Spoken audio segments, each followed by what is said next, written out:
Next on the agenda...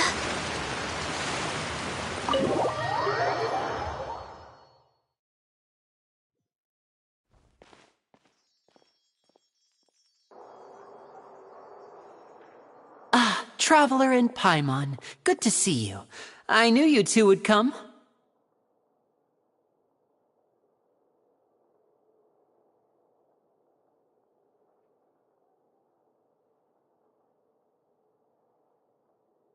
Are you kidding? We wouldn't miss it for the world! We've been looking forward to it! I can tell, judging by how early you've arrived. But you're actually right on time. The audience still hasn't started entering the venue yet, which means now is the perfect chance for us to take you to the best seats in the house. Wait just a moment, I'll fetch the tickets.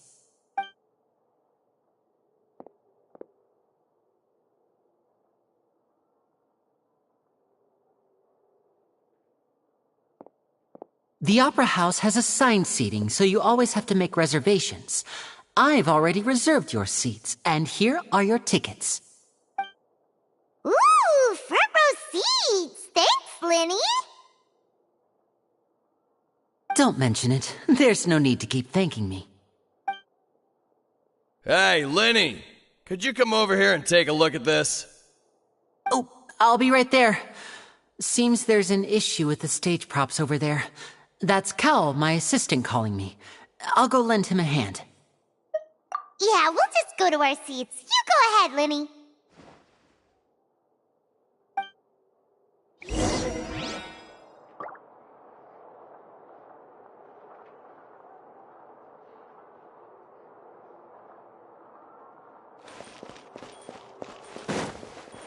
We're way behind schedule.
Traveler, maybe we should strike up a conversation with the person next to us.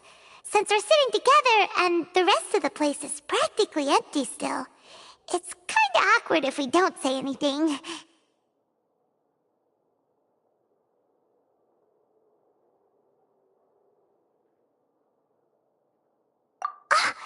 You little... Of course you put this on Paimon! Excuse me, I did not realize you felt awkward. I am terribly sorry. I would be perfectly happy to chat with you if that is what you would like. Oh! So you heard all of that, did ya?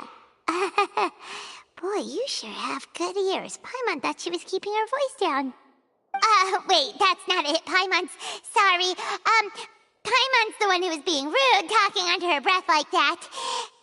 So, let's talk, but, what should we talk about?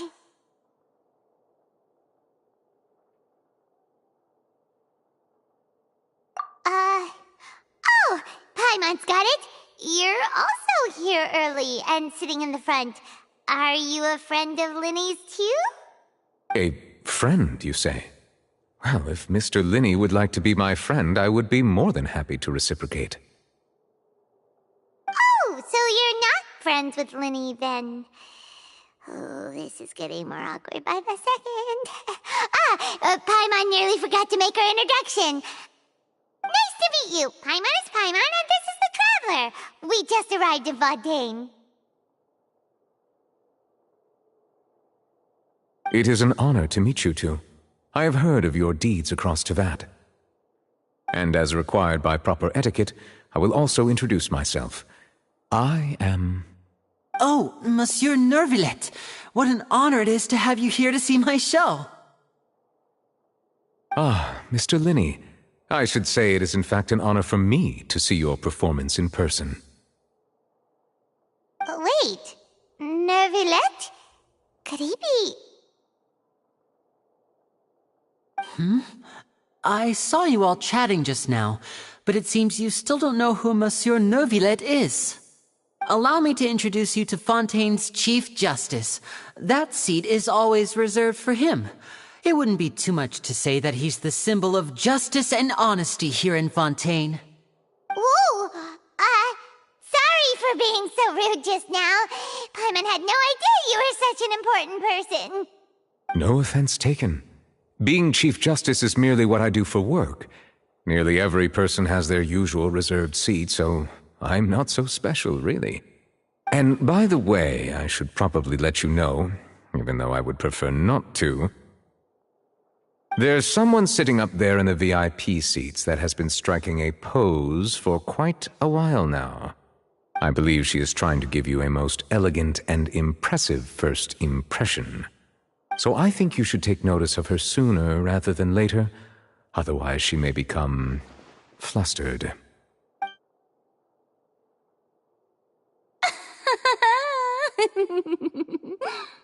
Huh? Oh, it's Farina, the Hydro Archon. Huh. She sure has a smug and satisfied look on her face. Guess she has no idea that you saw right through her act. Very good. That is for the best. No need to pay her any more attention. We may now enjoy the show. Huh? So is this what things are like between the Chief Justice and the Hydro Archon? All right, please wait just a moment longer. I've pretty much finished my preparations, and the performance will start as soon as the audience has made their way to their seats. Yay! The show's finally about to start! Paimon can hardly wait! Paimon's never seen a real live magic show before!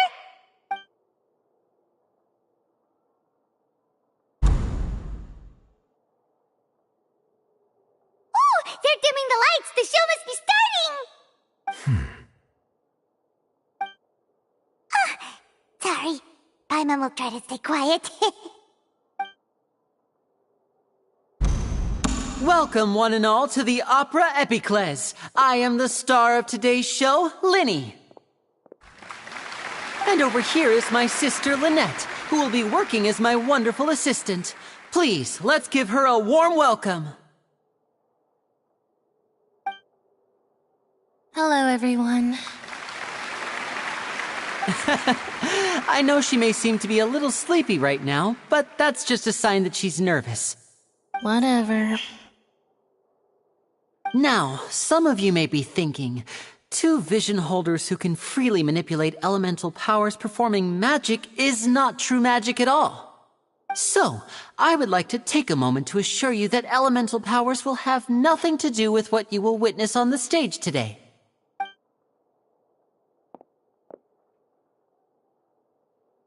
Both Lynette and myself have removed our visions for the show. That way, even the gods won't be able to help us. Oh, good point. That's what makes the show real magic. Now, without further ado, let the show begin. Lynette will now exit the stage to make some preparations.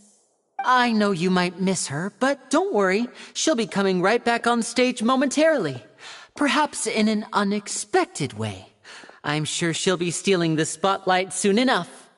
Oh, and before I forget, there's one more thing I should say. You never know what can happen in the blink of an eye. A magician's greatest skill is making things disappear or appear. The possibilities are endless.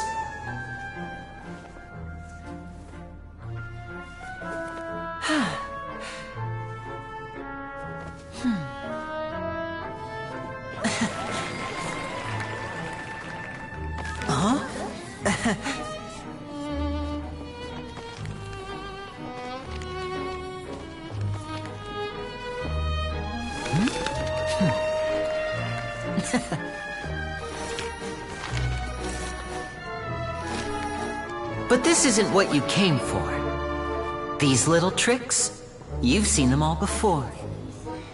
So it's time for something truly extraordinary, don't you think? This one's a little tricky.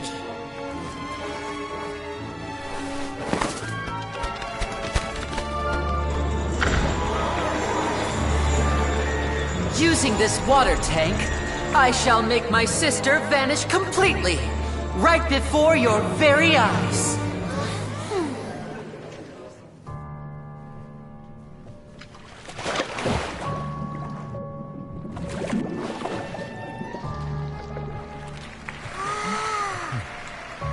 It's actually quite simple. She'll just turn into air bubbles and float right out of the top.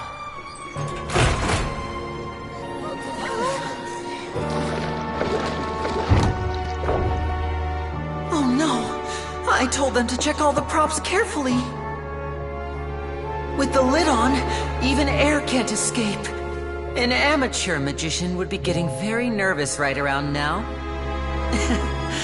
Luckily, it's me on stage, so let me show you what a true virtuoso can do.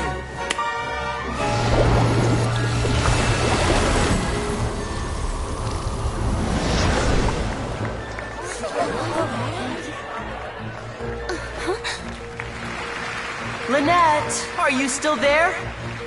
Don't go too far. We don't want to use up all our magic. Hi, I'm back. Uh-huh.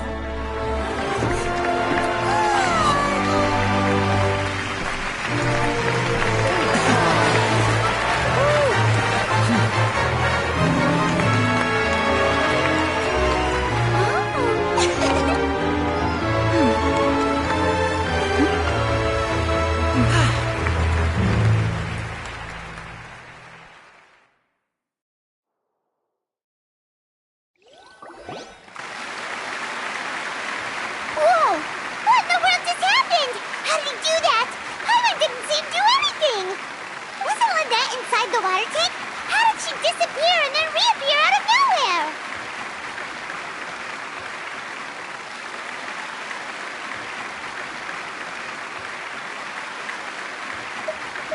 If we could see easily through his tricks, then that would mean that his skills are still lacking.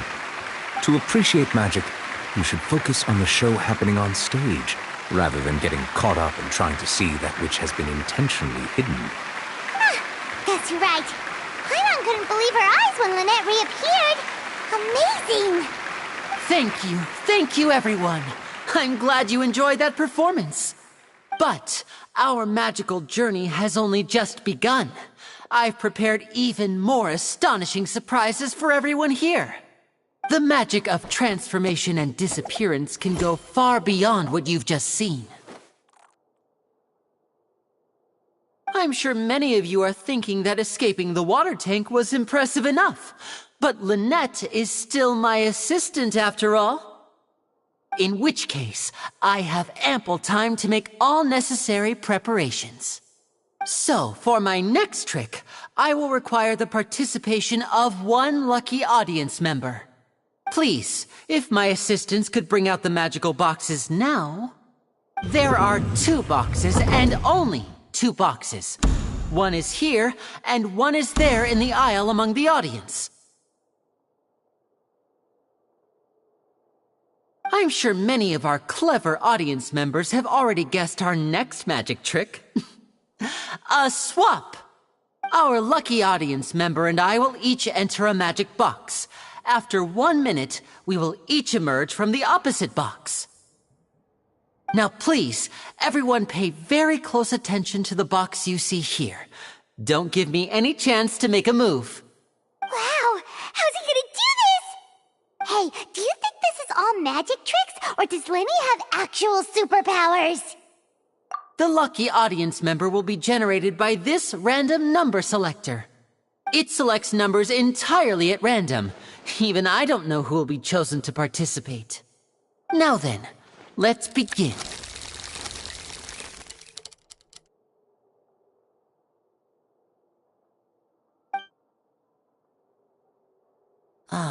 Let me see. Oh, row 7, seat 3. Congratulations! You now have the chance to experience magic firsthand for an entire minute. Please, come forward. My assistant will take you beside the magic box. I'm sorry, it might be a little cramped inside, but no need to feel nervous. We've carefully arranged everything for you to be as comfortable as possible.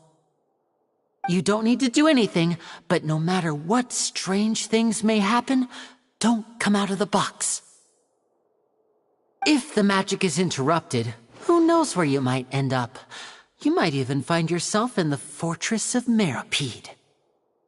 Oh, okay. All right. Before I enter the magic box, there is one more thing I need to ask the audience to do. Could you all give me a countdown? Like this. 60, 59, 58. Just keep counting down. You can go a little faster or slower if you like. I won't be able to see anything in the pitch-black box, so I'll be relying on your voices to know when time is up. Oh, and no tricks now. If you quickly count from 60 in just 30 seconds, then I'll be in a tough spot. Ooh! Paimon kinda wants to count faster after hearing him say that!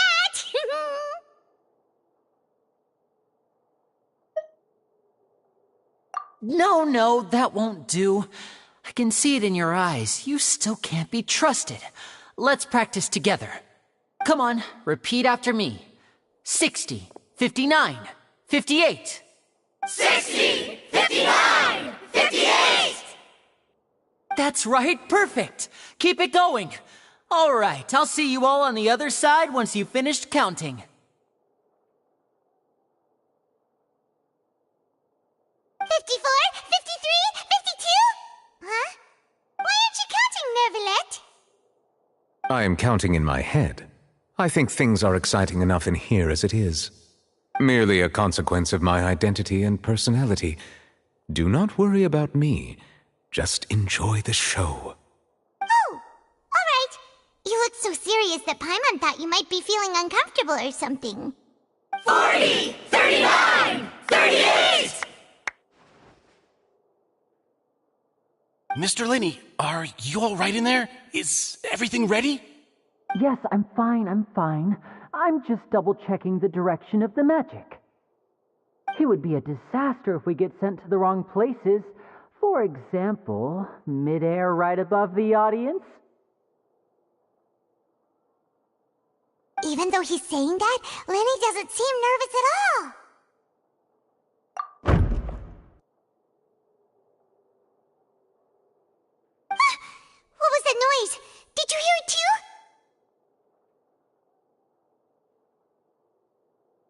Not sure. Anyway, it doesn't seem like anyone's worried about it.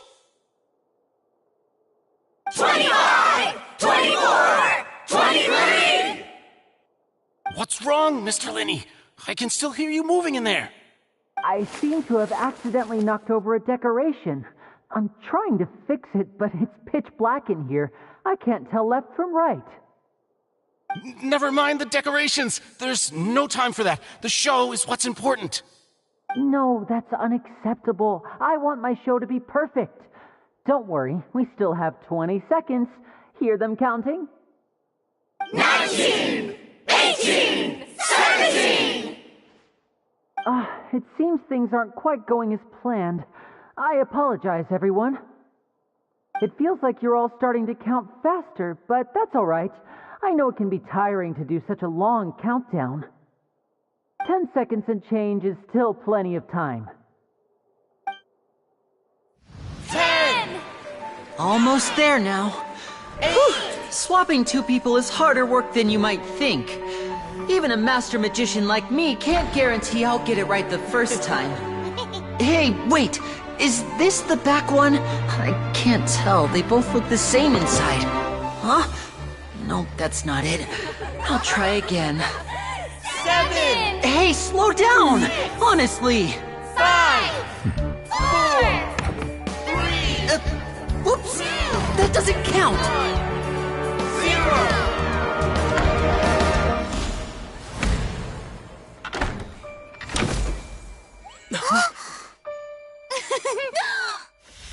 Ta-da!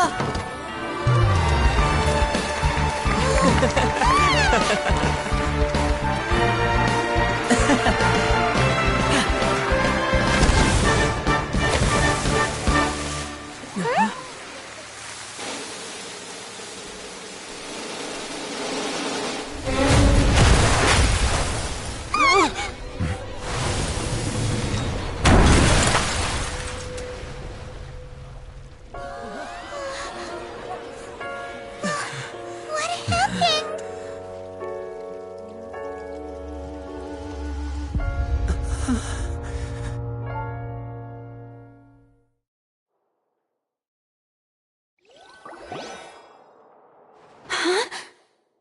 Is this part of the show? Mr. Linney, you're going to use magic to fix the stage now, right? What happened? Oh no. Maybe this isn't part of the show. The girl was still in that box, right? This performance is over. Medical staff with me. Guards, secure the scene and detain all the performers. Seal the exits. No one is allowed in or out at this time. Yes, that's right. If this was just an accident, then we must investigate the cause. But if this was all part of some scheme, then those accountable will not escape the judgment of the God of Justice. No need to be alarmed, you two. We'll get to the bottom of this soon enough.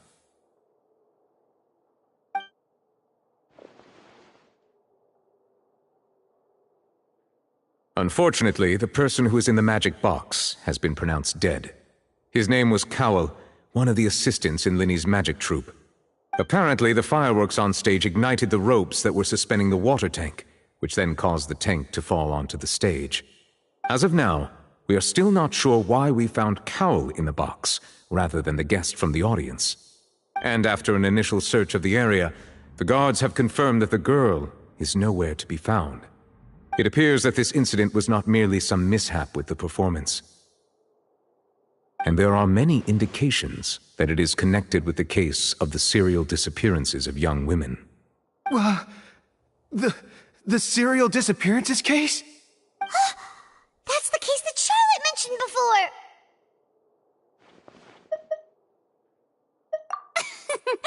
I know the truth. I can see through the whole thing. Really, using such a shallow and obvious mystery as his finale. Did he really underestimate us that badly? I say that our powerful magician, Mr. Linney, is now the prime suspect for the serial disappearances case. Huh? Why me? This whole thing was an accident. Oh, this all occurred during your magic show, did it not? The missing girl disappeared after being chosen, did she not? The deceased is one of your assistants, is he not? Now that I think about it, that whole speech about magicians making things disappear was nothing more than a provocation, a bald-faced challenge. That can't be right. How could Lenny do this? He was in the box on the stage the entire time. We could even hear his voice. Besides, before the show, he told us that he would like to catch the criminal behind the disappearances. He couldn't possibly mean catching himself. Save discussion for a later time, please. Lady Farina, may I assume that your comments just now constitute an accusation against Mr. Linney and his associates, and that you are pressing charges? I just think that I think it might be a little early to talk about formally pressing charges. But what Lady Farina said just now makes perfect sense. Looks like she's gonna personally deliver justice. A kidnapping and murder carried out under the cover of a magic show. Lady Farina said it all. I mean, of course, my dear people. But what excites me even more than the obvious truth before our eyes is the opponent I'll be facing. That's right. I mean you, Traveler. You'll support Lenny, won't you? After all, he was the one who helped you the first time we met. Then there's no problem at all. You know, the Traveler and I already had a duel the first time we met. But with Lenny's help, our little duel ended in a draw. But draws really are the most boring possible outcome. So, no more draws. Between the two of us, there must be a clear winner and loser. And what better place to hold such a riveting showdown and decide the true victor than here, on the grandest of stages, the Opera Epiclese. It wasn't a draw. She obviously lost last time. I understand. Charges have now been pressed, and as such, a trial is in order. Well, Traveler, seems Lady Farina has set you in her sights. But putting her dramatic rhetoric aside for a moment, I would like to ask you, are you willing to act as Mr. Linney's attorney and defend him in this case? Very well. The trial will be held a day from now in the Opera House. Both sides may investigate the scene to build their cases and search for the truth.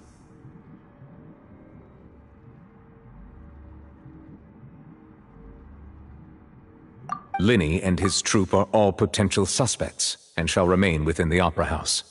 The audience may begin to leave in an orderly fashion once they have been cleared by the guards. A day isn't that long.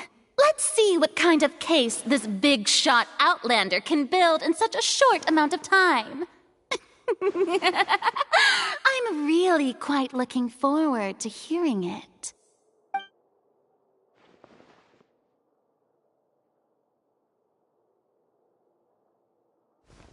Lenny!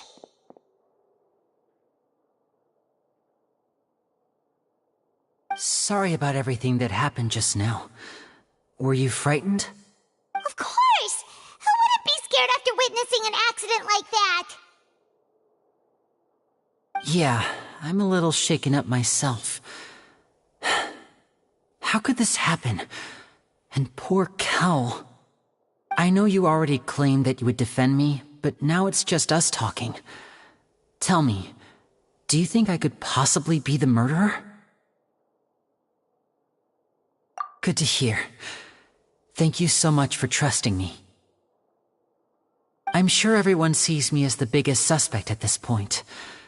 But, if you ask me, the whole thing is mysteries layered upon mysteries, such that all that's left is confusion. I don't know whether what happened there on the stage was purely an accident or not, and I don't know why poor Cal was in the box. As for how that girl chosen from the audience could suddenly disappear, I'm afraid I don't have any answers either. If someone tampered with my performance, then we need to figure out what they did. Even a skilled and knowledgeable magician like myself couldn't pull all that off in just 1 minute. Which is precisely why we need to investigate! As this book says, the impossible could not have happened. Whatever happened must have been that which is possible. Paimon bought them when we were reading at the bookshop in the city earlier. Pretty cool, huh? Don't worry, Paimon used her own savings to buy them. It wasn't from our travel funds. I think they look cute on you, Paimon. You have good taste, Lynette.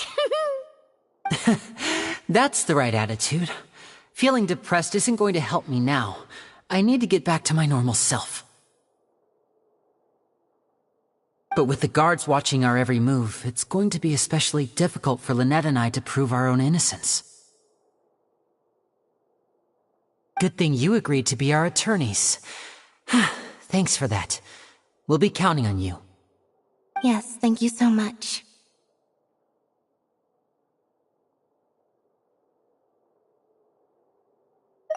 Yeah, just leave it to us. Oh, since we're going to start investigating, Paimon has a question first. Where did Lynette go during the performance? Ah, well, I'm afraid that would involve some of our essential trade secrets as magicians. The secrets behind our magic are past saving, Lynnie. I suppose you're right. The truth behind our tricks is going to be important evidence that will be weighted during the trial. 'Tis truly a pity. As a magician, our magic show is a work of art. We've poured countless hours and spared no effort in perfecting it. But if revealing our secrets will help you uncover the truth behind what happened, then it will be well worth it. We should go somewhere else if we're going to discuss our magic tricks. We'll go speak with the guards, and in the meantime, you can go investigate the stage and the seating areas. Alright, let's go have a look while the investigation teams are still here. Detective Paimon is on the case!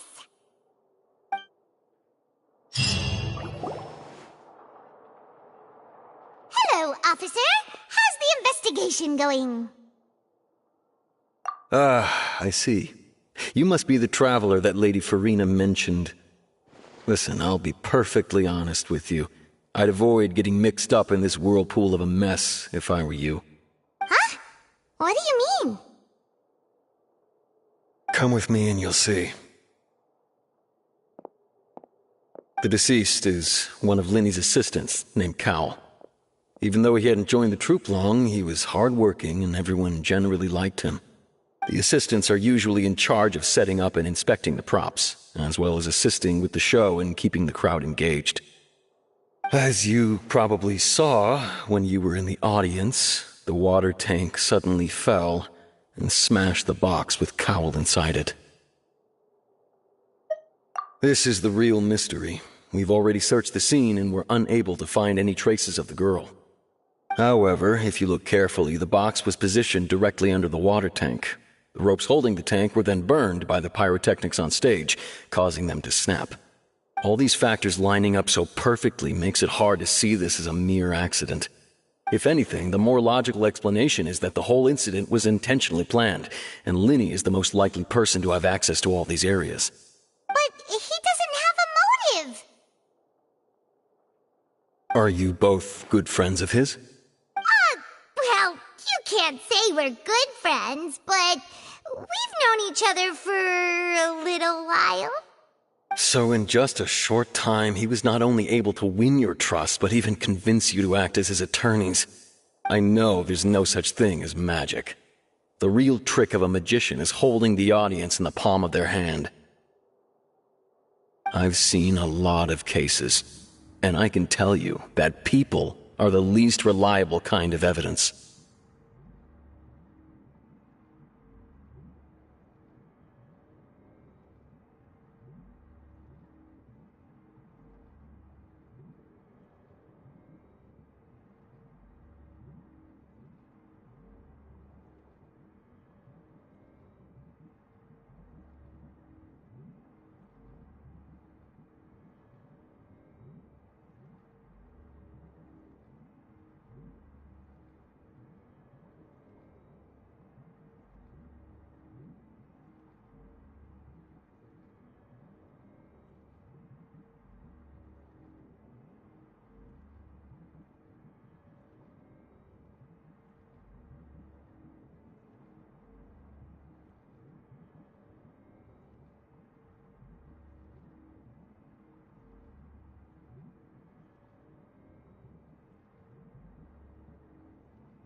Sorry, I tend to be pretty straightforward.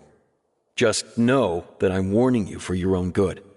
Anyway, you may investigate the scene of the crime yourselves if you're curious.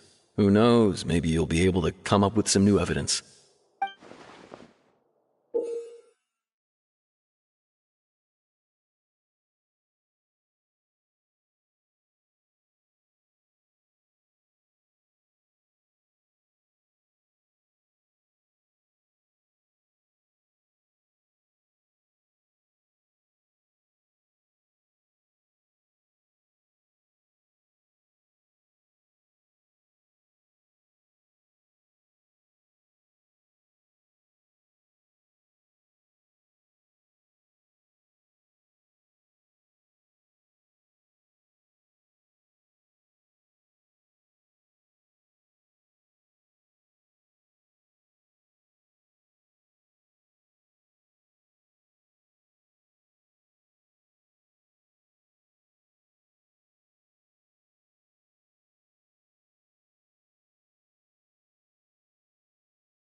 So this is the rope that broke and caused the water tank to fall. The rope looks pretty durable. How can it be burned through so quickly by fireworks? Why are you suddenly so serious, Traveler?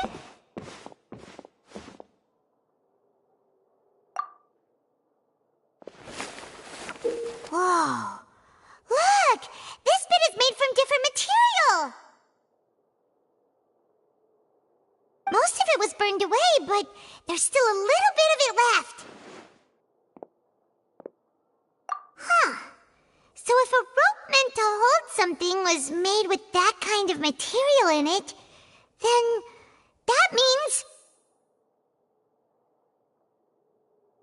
Wait!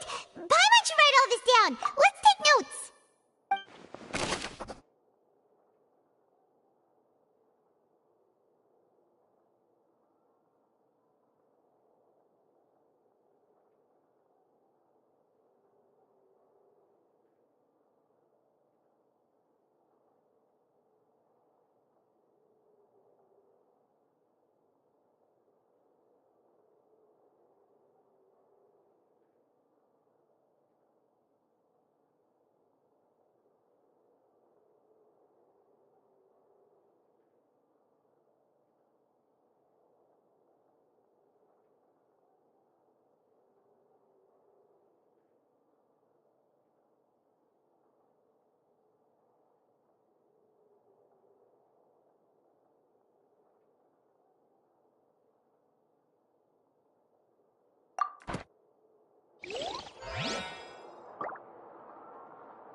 Hello there!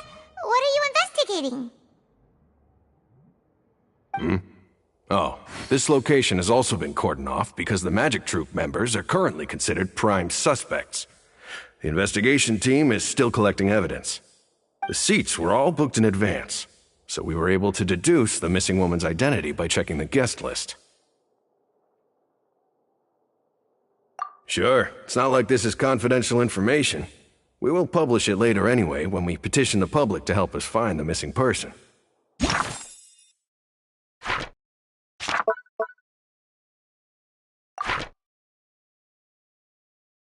Her name is Halsey. She's a painter from Fontaine who's made a bit of a name for herself. Apparently, she wasn't a regular at the Opera House, but she'd been feeling some pressure with her work lately, which made her decide to come see the magic show. The magic troupe members all claim not to know her, and we have looked into her social connections. It seems that she has no personal grievances or conflicts of interest with the suspects. Simply put, she wasn't related to the magic troupe at all, which matches the features of the previous serial disappearances. Were the victims of previous cases also chosen at random? That's how it seems to us, in any case. Apart from the fact that they were all young women of around the same age range, there really weren't any other connections between them. Okay then. No need to be so formal. If you do happen to see the missing girl, please be sure to contact us. It is of utmost importance that we get to the bottom of these disappearances.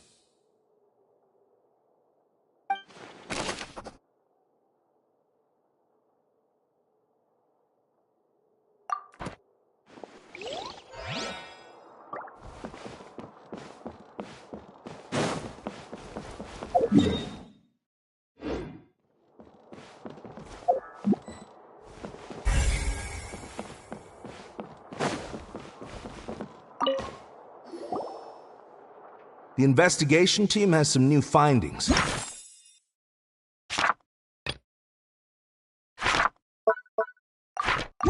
Turns out there's an issue with the random number selector after all.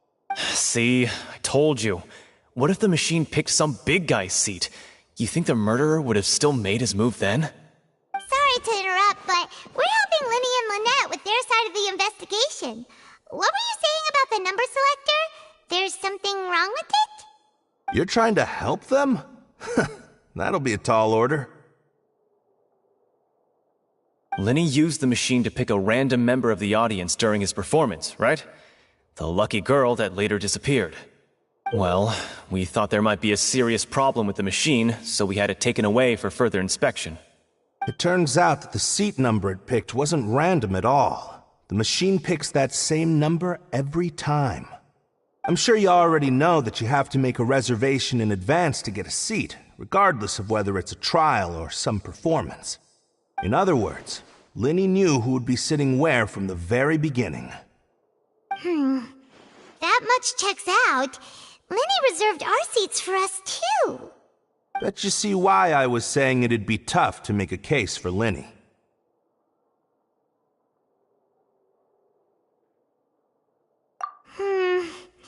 Even though it's bad for Linny's case, Paimon had better write it down.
I see that you're investigating the area. Well, it just so happens that I'm interested too. If you find any new and interesting leads, be sure to share them with me, all right? We don't have too many thoughts yet.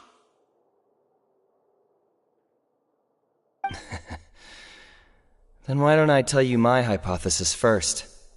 The way I see it. And I'll start it with that loud thud. The thud? Oh, you mean the sound that happened during the countdown? Yes, exactly. It wasn't terribly loud, but I suspect that most people heard it. It's just that everyone was awaiting the results of Lenny's trick with bated breath, so no one paid it much mind. But now that the incident has happened, the thud has become an important clue. That makes sense. So, what do you make of it? I'm of the opinion that it may have been the sound of Lenny's accomplice, Lynette perhaps, jumping atop the water tank or something like that.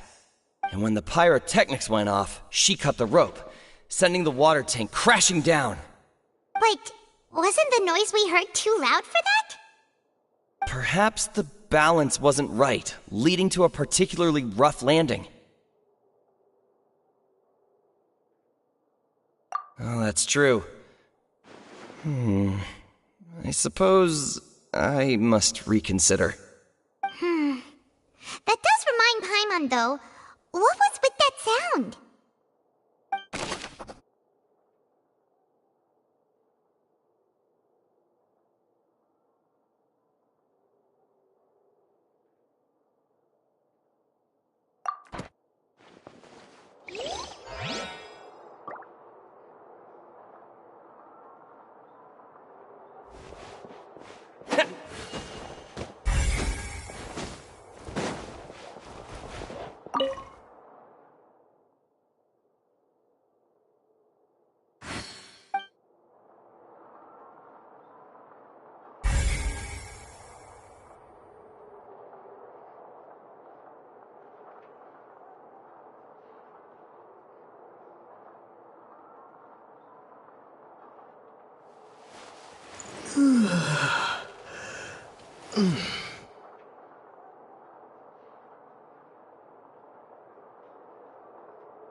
Lenny's still talking to the guards.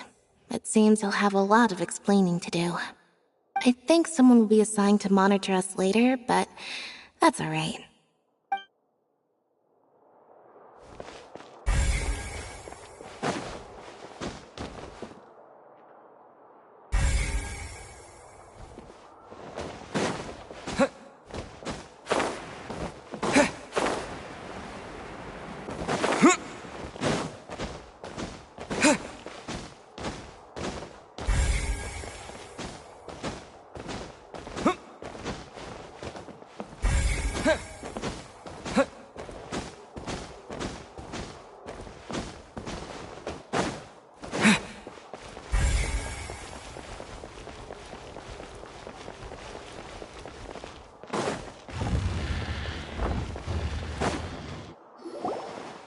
Hey, you! Yes, both of you! Over here!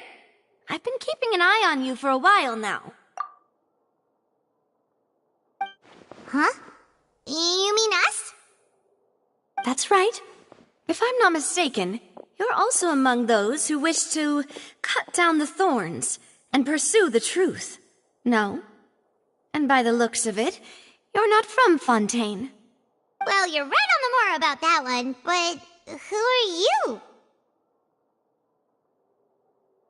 Have you never heard of the Spina di Rosula? From mediating disputes and providing protection to solving conundrums, you name it, Spina di Rosula does it. and I, Navia, have the honor of being its renowned president. Though those who play by our rules call me boss. I'm Silver, her attendant. Pleased to meet you. And I'm Melus. Demoiselle's various daily needs and affairs are under my purview. Huh? Boss? Demoiselle? What gives with the names? Well, I am the second generation president. Malus and the others are still used to my previous title. My apologies, Demoiselle. Should you prefer, boss, I will endeavor to use that instead. No, no need. You don't have to call me boss. Just Navia is fine. Okay, if you say so. Not that we're members of Spina di Rasula anyway. All merely trifling details. Never mind. Now, back to the situation at hand. That's right. I've always kept an eye on the serial disappearance cases. My interest stems from a matter back from my father's time. Judging from the look of things, I find Linny an unlikely mastermind. Really? We think so too! That's why we're looking for clues now. But how did you come to that conclusion? Intuition, naturally. My unparalleled intuition. Farina sure was quick to point the finger at Linny without any decisive evidence whatsoever, wasn't she?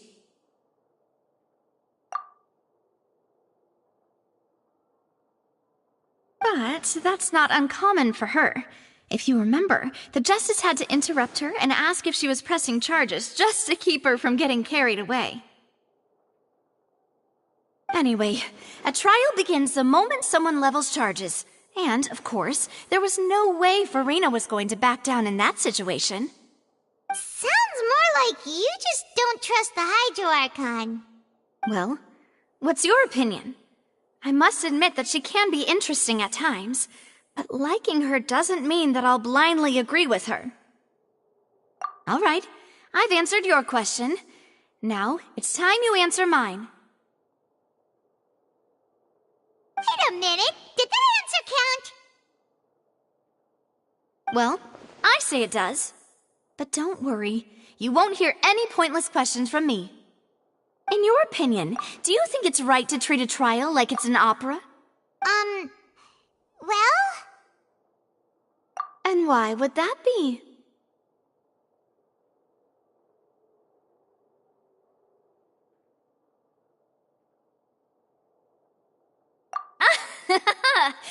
See, Silver and Malus? I told you they'd be different.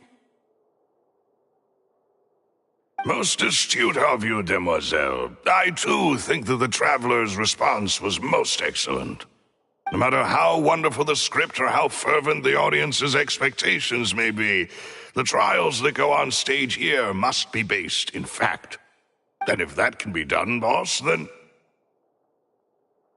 All right, that's quite enough, Malus. Anyway, I like your answer. You passed with flying colors. Now, I need to make some preparations, following which our joint investigation shall commence. You two shall be my assistants. Wait! Since when did we become assistants? Oh, well, I can be the assistant, sure. Or your companion, if you like. I'm really not that fussy.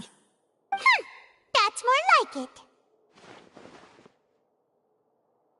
it. Far be it from me to brag, but I believe that Demoiselle's intuition will be instrumental in uncovering the truth. You wish to save a friend from false accusations, and we wish to unravel the disappearances.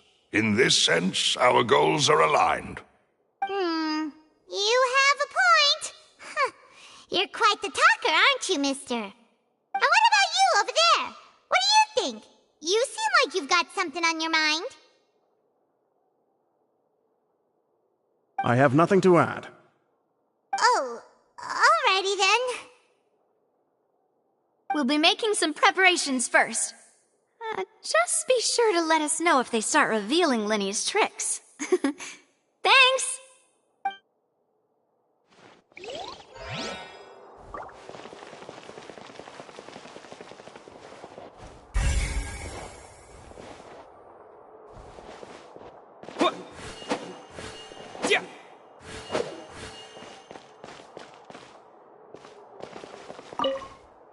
Speaking of that, I think magic shows would be very popular in Poisson. I can see that. Maybe I should try to learn some magic. If I could make things disappear, cleaning my room would be a cinch. You need not worry about such things, demoiselle. That falls under my duties. Oh, right.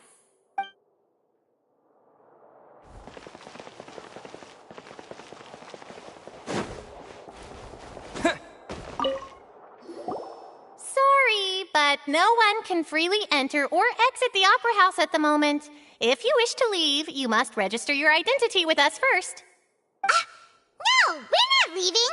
We're representing Linny and Lynette as attorneys, so we're investigating the case. Were you always guarding this entrance? Yes. After the Chief Justice gave the order, everyone coming in or out must undergo a strict inspection.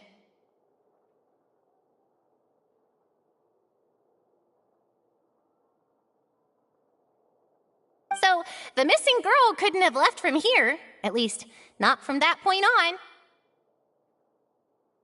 I doubt there was much opportunity then, either. How can you be so sure, Well, because I was in charge of security near the entrance at that time. I couldn't see Linny's performance from here, which was quite a shame. Just my luck.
But still, I did not abandon my post, and I stayed put no matter how loud the applause was.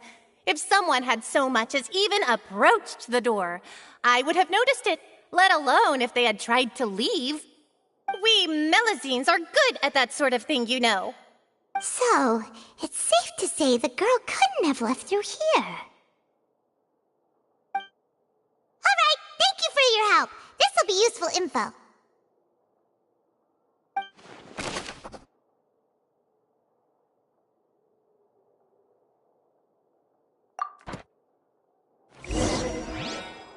We've checked everything of note here at the performance venue. Paimon wonders how Linny's discussion with the guards is going.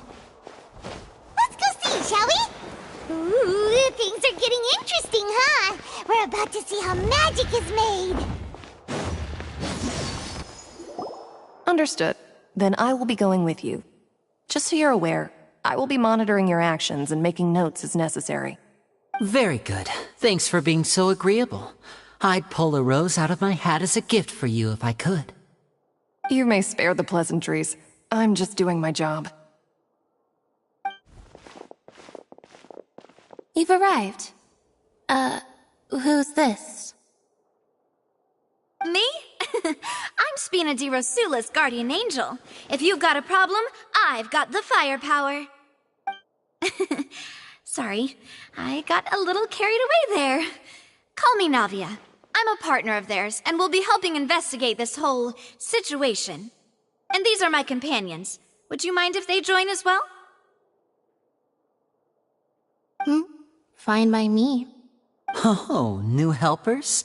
I would be most grateful. Well, let's just say we're tagging along. It's not every day you get to see the secrets behind magic performed on such a large scale. I appreciate your kind interest. Come with me. We'll be heading below stage.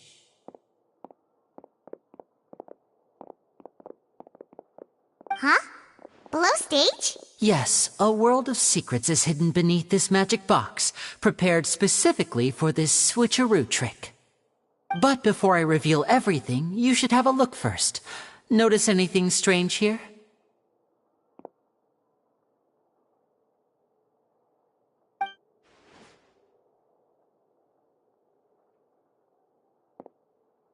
I'm not trying to be dramatic. Remembering the details of a trick will help you understand the methods used to perform it more easily. Huh.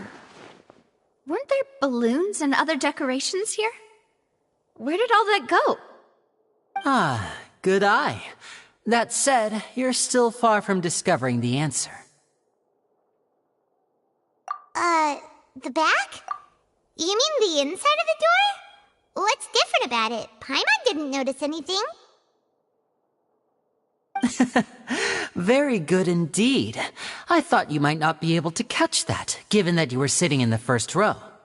The back of this door was patterned. Those patterns are now gone, replaced by a smooth wooden board. So, if you put 2 and 2 together, what do you get? Exactly. All right, let's go. I'll tell you how it works as we head down.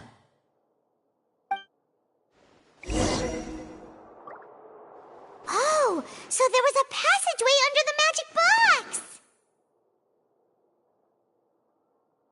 box! I knew you'd figure out most of it as soon as you saw this place. The 2 magic boxes are positioned right above the 2 entrances of the tunnel. See this flatbed trolley? The box with the lucky audience member in it would be shuttled over to the other side using the trolley. This trolley can raise and lower and even rotate, ensuring that the box will face in the right direction. I see. So that's the purpose of the box inside another box. Precisely. The inner box would descend after the audience member was put inside and be moved along the trolley, all while the outer box would remain on stage as if nothing had ever changed. So that's how you did it!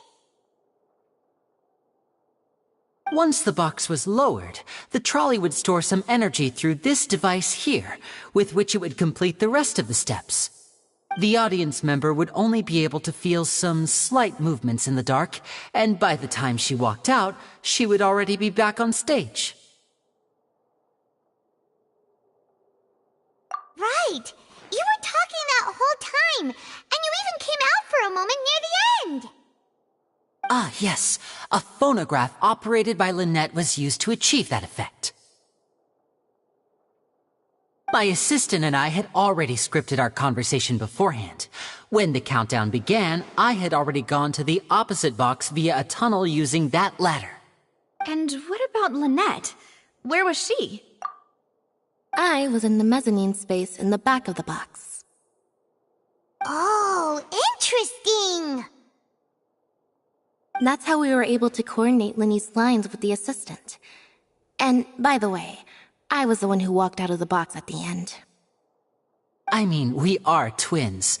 All it takes is a change of clothes and no one can tell who's who. And that's my favorite part of this trick. Only Lynette and I can perform it. So that's how it all worked! Wow, every detail you revealed was more amazing than the last! Lynette would briefly walk out of the box and then go back in, jumping into the tunnel and escaping before the box on the trolley could finish ascending.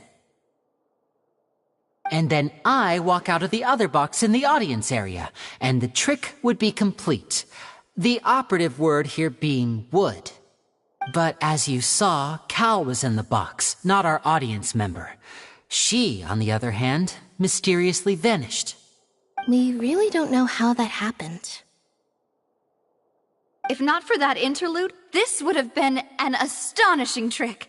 I probably never would have figured out how you pulled it off. And yet, to think that someone was able to use this magic trick to commit a crime. Could we have a look around? I think we can come up with some more leads. This is the scene of the crime, so Linny and Lynette are not permitted to stay here. I'll escort them back up. Yes, of course. No need to be so strict now. I won't disappear into thin air, you know. Thanks, everyone. We're counting on you.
What's this? Looks like a hook tied to the end of a rope. Huh?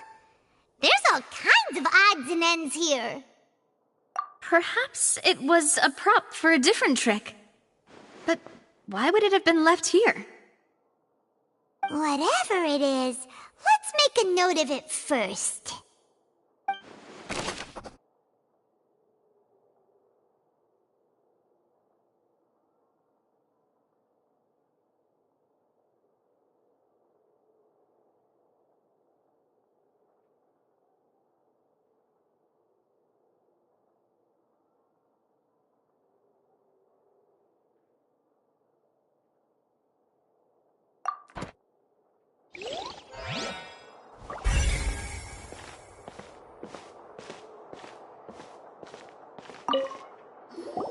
The floor is wet. Please be careful not to slip. Speaking of which, why would there be water here? Oh, Paimon knows! It's one of those tricks where you pour water into a jug and then flip the jug over only for the water to disappear. And here's a broken vase. Huh. Did the trolley knock it down while moving? That can't be. The trolley moves along tracks from start to finish. It couldn't have hit the vase at this distance.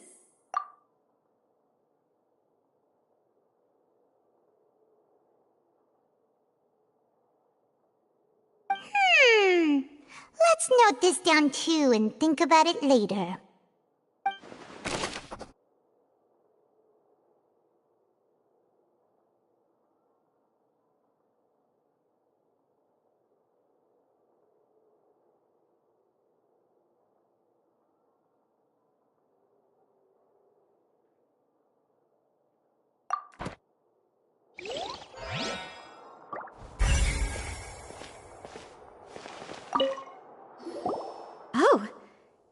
clothes that the lady chosen from the audience was wearing, right? Her clothes are here, but she's nowhere to be found. Right. And do you really need to do that if you're kidnapping them? Ugh, this is so confusing. Paimon doesn't want to be a detective anymore.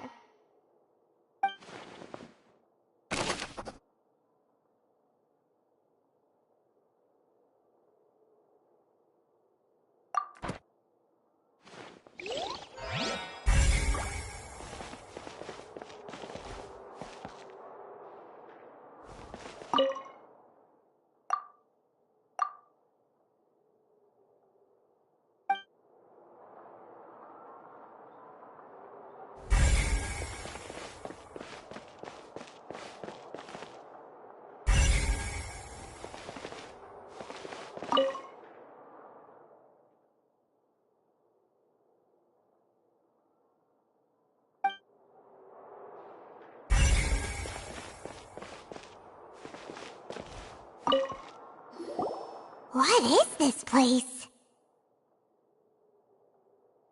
It seems someone could fit through here.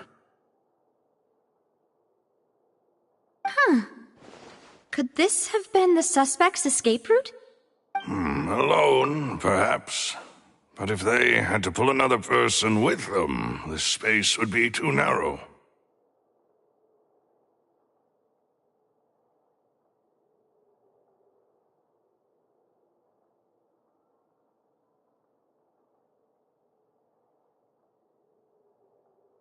But there are no other ways in or out of here. Let Paimon write that down.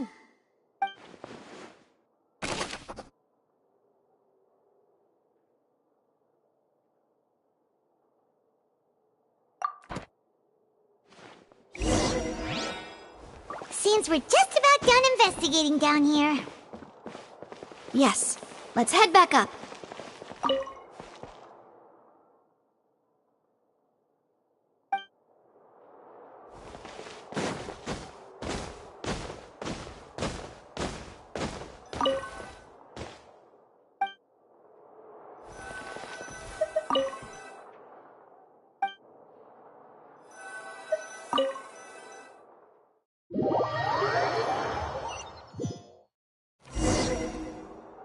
Well, we've ascertained the state of the crime scene.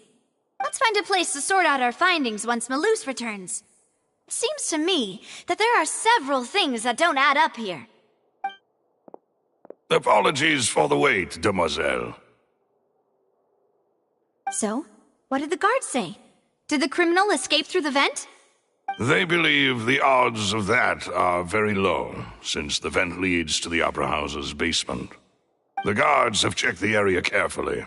No one left through the basement during the performance or after the incident, and no one was found hiding there. So the tunnels become like a secret chamber then. You know, like the kind you usually see in novels. The plot thickens. Halsey's disappearance and Cowell's death are both quite inexplicable. No wonder Farina was so confident in her accusation. All the current evidence points toward Linny and Lynette. In other words, the charges are very likely to be upheld unless we make some considerable progress. Charges and then trial. So if the charges are upheld, they'll announce a sentence? That's right. This is how a trial goes in the Opera House. During the proceedings, the Chief Justice and the Oratrice will hear statements from both sides. That's right. This is how indemnitium is produced. The statements from both sides, the defenses from attorneys, witness testimonies, and even the audience's emotions will all be projected on the Oratrice. To put it simply, it's as if the Oratrice has its own will, and is a judge in its own right. This also precludes any kind of favoritism on the part of the Chief Justice. Not that this has ever happened anyway. Once both sides have finished speaking, the Chief Justice will make his final decision. This, too, will be used by the Oratrice as a reference. Then, finally, the Oratrice will be consulted by officials. The result it returns is the will of justice itself. Huh? So that machine is the one that actually decides? Paimon thought Novelet called the shots. In practice, there is very little difference. Both have always come to the same judgment, which is why people have great faith in the Chief Justice. Ah, yes, the guards also asked me to convey that none of us will be allowed to leave this place before the trial. Huh? Why? Because we've chosen to act as the twins' proxies. That makes us persons related to the case. They're concerned that we might be colluding with outside parties, or that we might find outside help to disrupt the case. And even if that were not so, it could prove problematic if we happen to spread key information about the case ahead of time. I'm ready to break out at any time. Whoa! There's no need for that! Paimon thinks they have a point. That said, are they providing food? Of course. I just hope you don't mind the lack of options. I'm afraid that catering to all tastes is not in the cards, nor is any guarantee of balanced nutrition. In that case, let's just sort out our findings together here. Pity. I was hoping to take you to try some of Fontaine's famous desserts, too.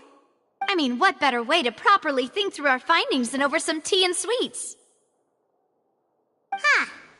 Breaking out suddenly doesn't seem like such a bad idea after all.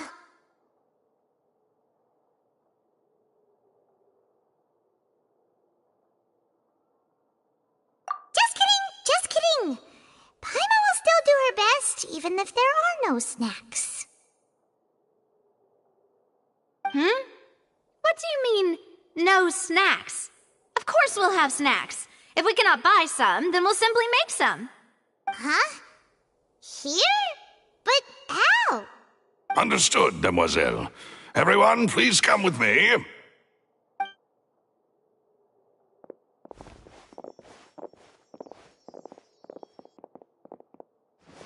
Wait, you're carrying a portable stove with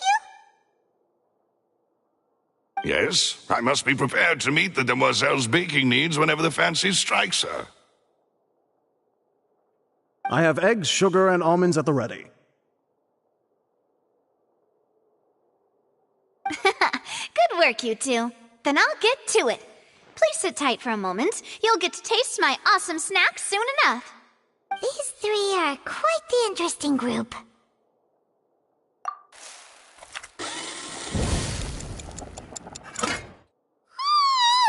And Paimon thought it smelled good while it was still in the oven! Oh, it's even better now. Paimon can't stop drooling. From the way you had these two guys carrying all that stuff around, Paimon thought you'd have them do more during the baking process.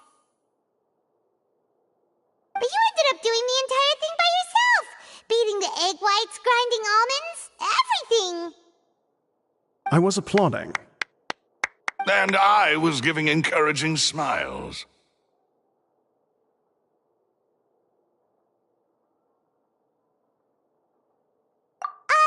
Paimon was just thinking, aren't you worried about getting your fancy dress dirty, beating egg whites, and baking like this?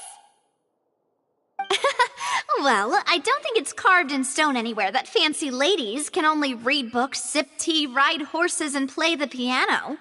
I just really enjoy making snacks. Don't underestimate beating egg whites, by the way. It's a real arm workout. You also need to beat them to just the right consistency, or your macarons will crack. Anyway, give these a try, fresh out of the oven. There's 3 for each of us. Only 3?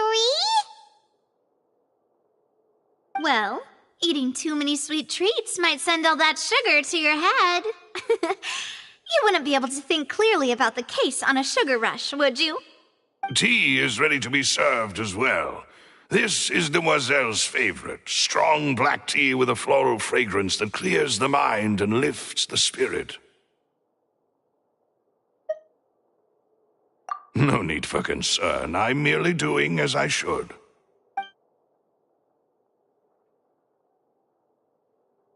All right, then.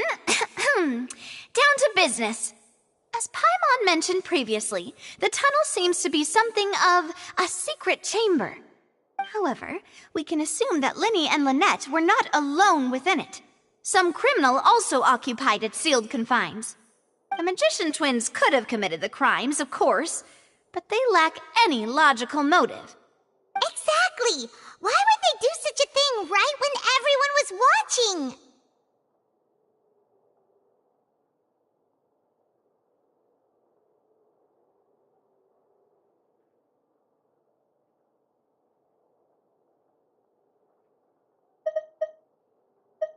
The flower vase and the thud we heard during the performance could indicate some altercation between Halsey and the criminal in the tunnel, resulting in the shattering of the vase, the discarding of her clothes, and her abduction. Perhaps the criminal thought that since she was chosen from the crowd, she would be too easy to identify if she was still wearing the same clothes. Paimon thinks that makes sense, but the real trouble is...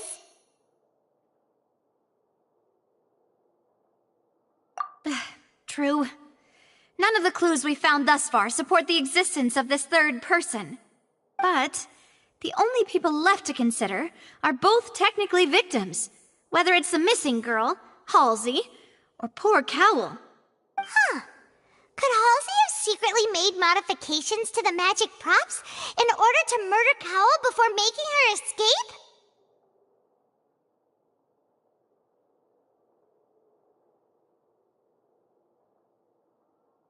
That's right. And even if she had tampered with the setup, she would need to understand the entire trick to pull it off. Nor does she have any motive.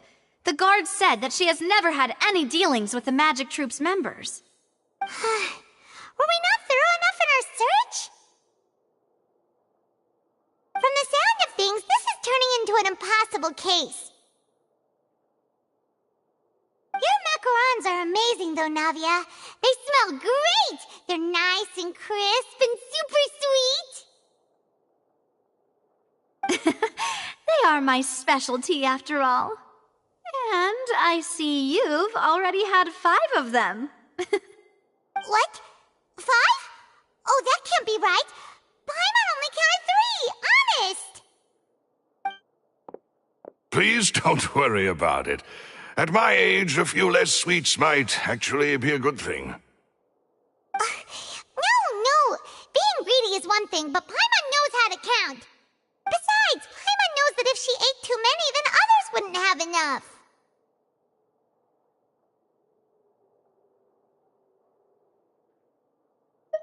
Wait, even you don't believe Paimon? How could you? If Paimon ate those 2 extra macarons, then may they turn into stone in her stomach! All right, we get it. Well, I suppose one of us might have gotten too engrossed in our chat and eaten them by mistake. No big deal. Maloose, set up the stove again, if you would. Huh? What are you doing? Making sure everyone gets 3 macarons, of course. Exactly. We don't want to trouble you. As you wish, demoiselle. And I have the egg, sugar, and almonds. Well, this really is your hobby, huh?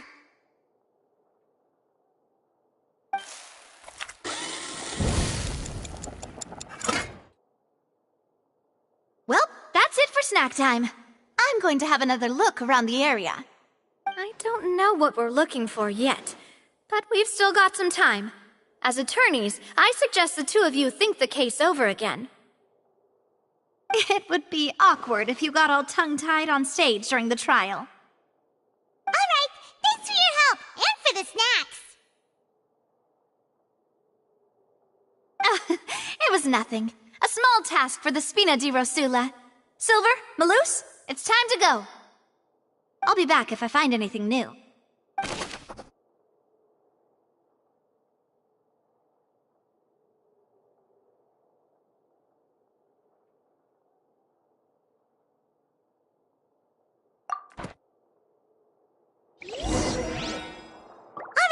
It's time to put our heads together. We've got to get our defense ready for the trial. Oh, it's probably gonna be a long and difficult case. There's no on worrying about that now. We just need to prepare. Here, take Paimon's notes. They should help you review the situation.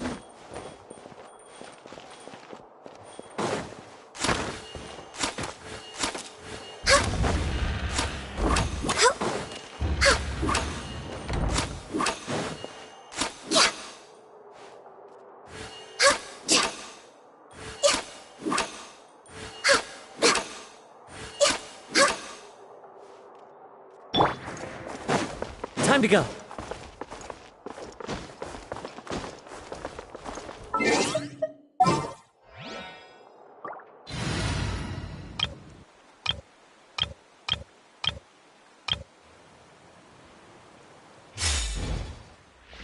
Yahoo!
Rise!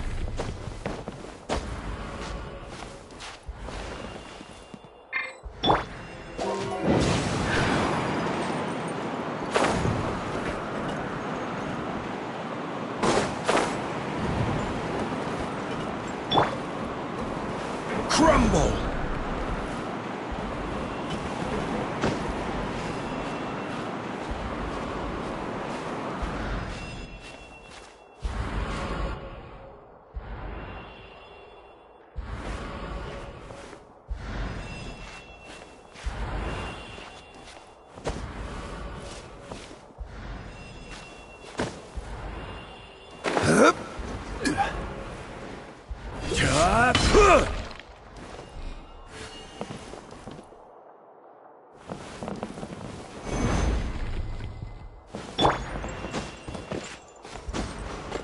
Here we go.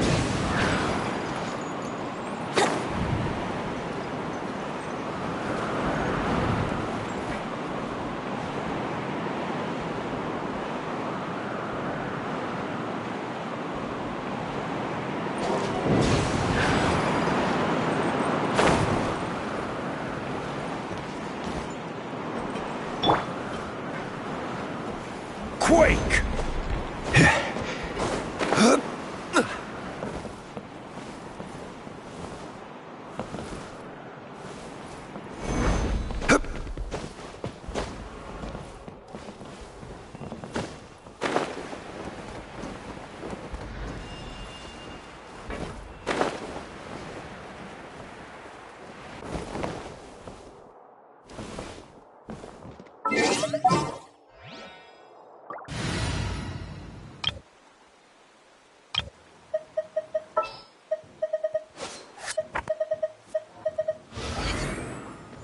This had better be.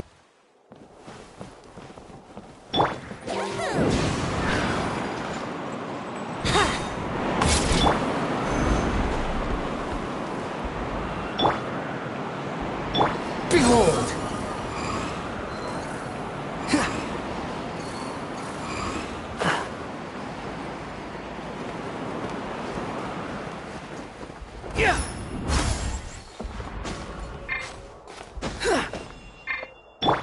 Here we go.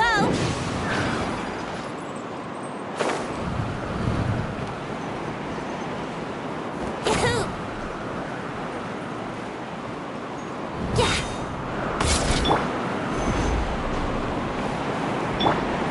Yahoo!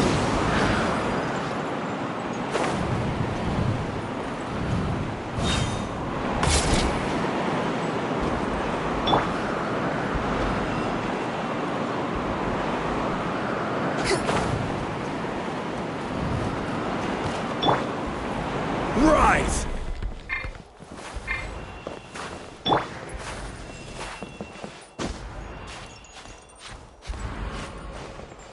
Here we go! Swan Fury!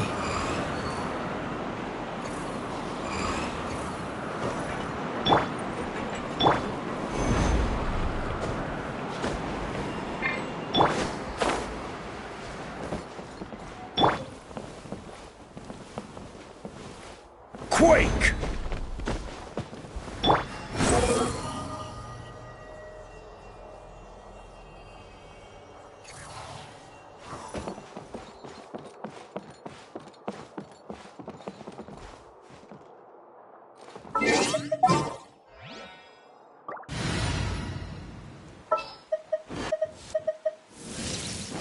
What is the situation?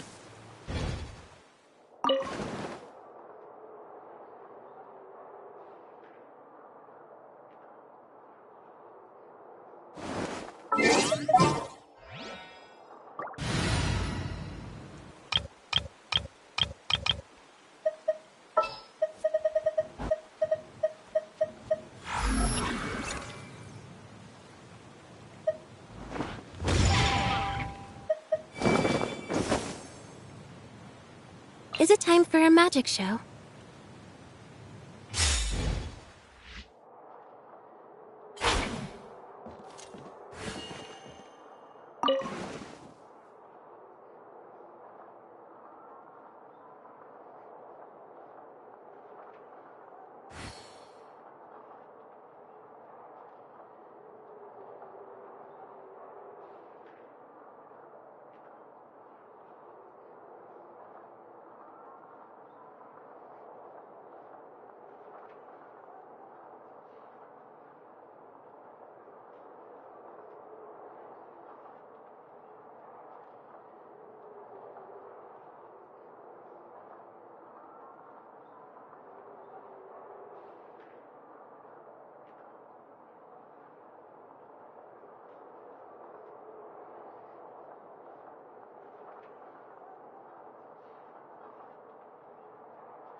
What do you want from me?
on, Fury!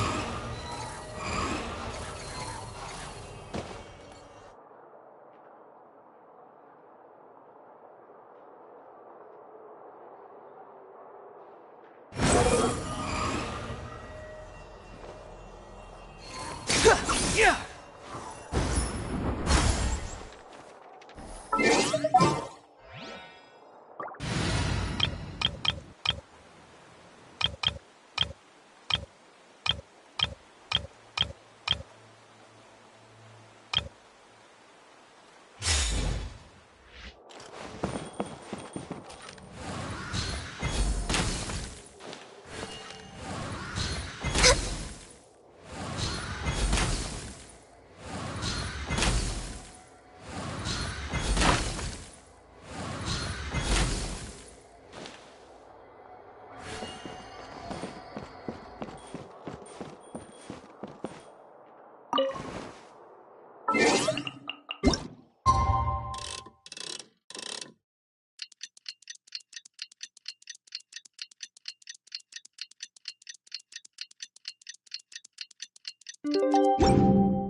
Do?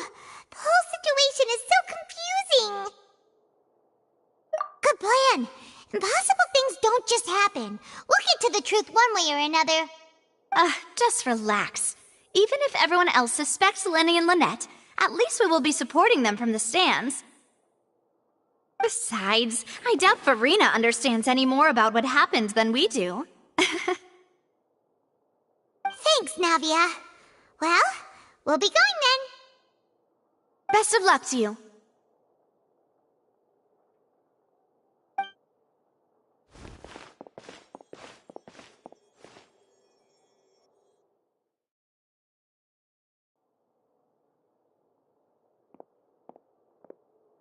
Ah, finally, you're back. Well, how did your investigation go? To be honest, you might be disappointed. No. We're already very grateful that you were willing to help. Well now, don't you all look disappointed. Don't tell me that your investigation came up empty-handed. That was to be expected, of course.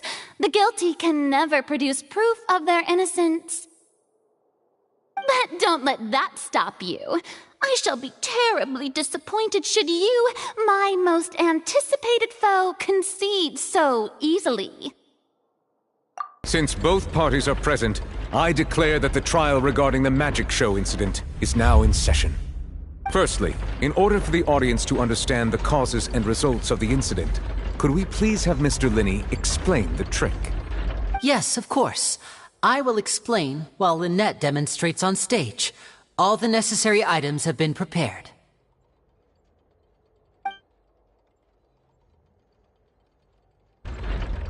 Thank you, Mr. Linney. In that case, I take your statement to be that you ran to and remained hidden within the magic box in the audience stands once the trick began, and thus could not have committed the crime. Is this correct? Yes, that's correct, Your Honor. In that case, I call upon the prosecution. Lady Farina, do you wish to refute his statement in any way? Why, of course I do. Allow me to take the first shot and break this case wide open. Mr. Linney is clearly lying. There is no way you could have been in the box the whole time if you were to abduct Halsey and murder Cowell. In fact, I'd say you were hardly in that tunnel at all. That is simply your hypothesis based on the presumption that I'm guilty. Oh, is that so? And if I may ask, what did you hear while you were inside your box? The roaring countdown of the crowd, of course. That's how I kept track of the time and built anticipation for the finale. And you didn't hear anything else at all? Nothing that might leave an impression of any kind? No, nothing. I see. But when the count reached 30 seconds or so, there was a thud. One so loud that I believe practically everyone heard it. Huh? Hey, hang on. Something's not right here.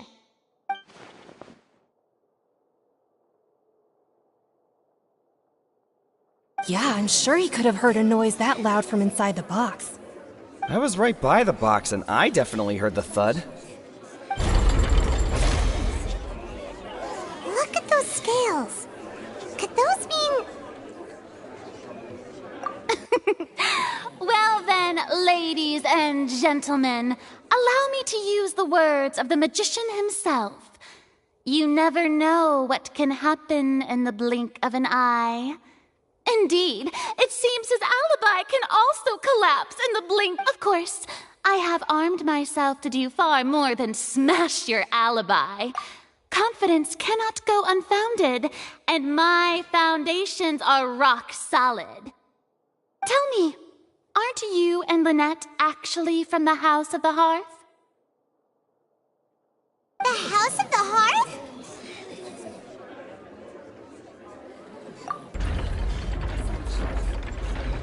No wonder they did something like this.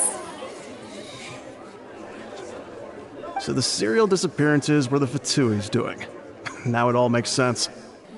I've got a feeling that what happened on stage probably wasn't just an accident.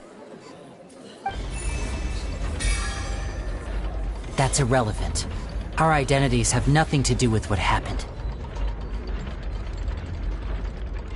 Indeed. Then perhaps you could tell us everything that happened during that 1 minute.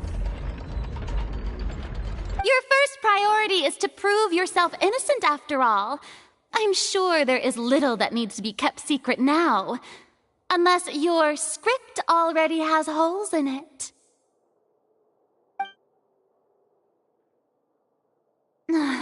The Outlander is speechless. My, oh my, don't they look flabbergasted?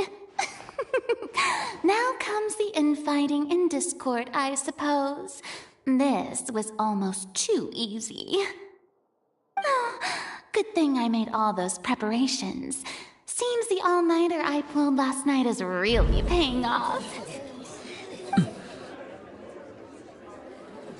Hey, Linny! Why didn't you tell us this before?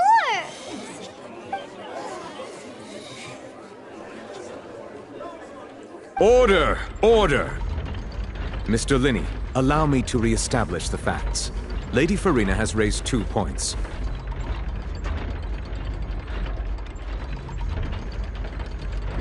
First, when the thud was heard in the Opera House, you were neither in the box nor the tunnel. Second, you and Ms. Lynette are both members of the House of the Hearth. Are these claims true?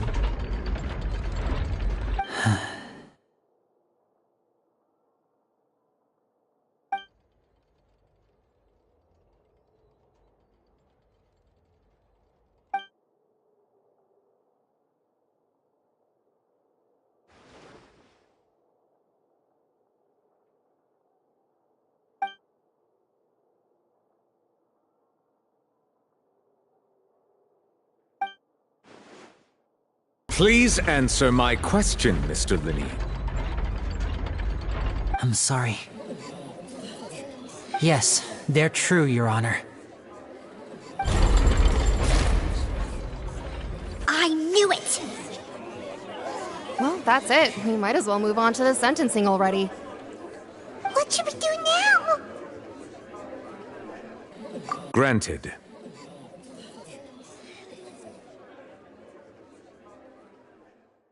In that case, what is your request?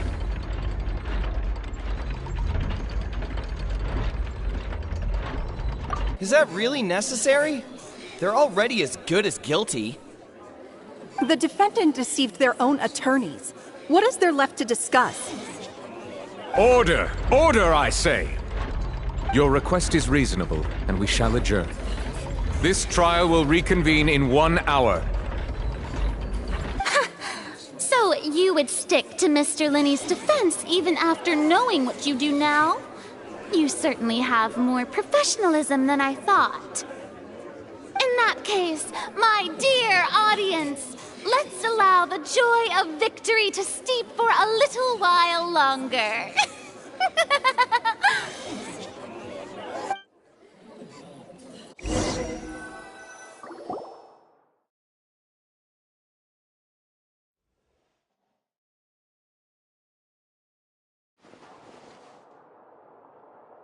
Well, this is awkward. I didn't think the Hydro-Archon would dig all that up. I'm sorry, Traveler and Paimon. Yeah, sorry. Paimon doesn't know where to start.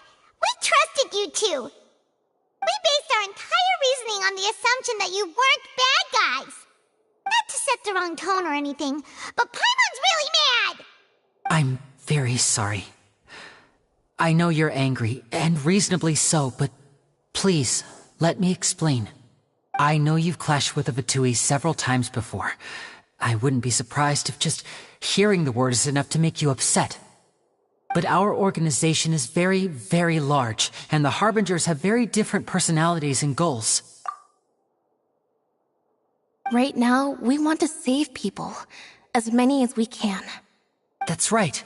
I'm sure we're on the same page when it comes to this nation and the disaster that its people might face. I knew if it weren't for our respective identities, we could become good friends.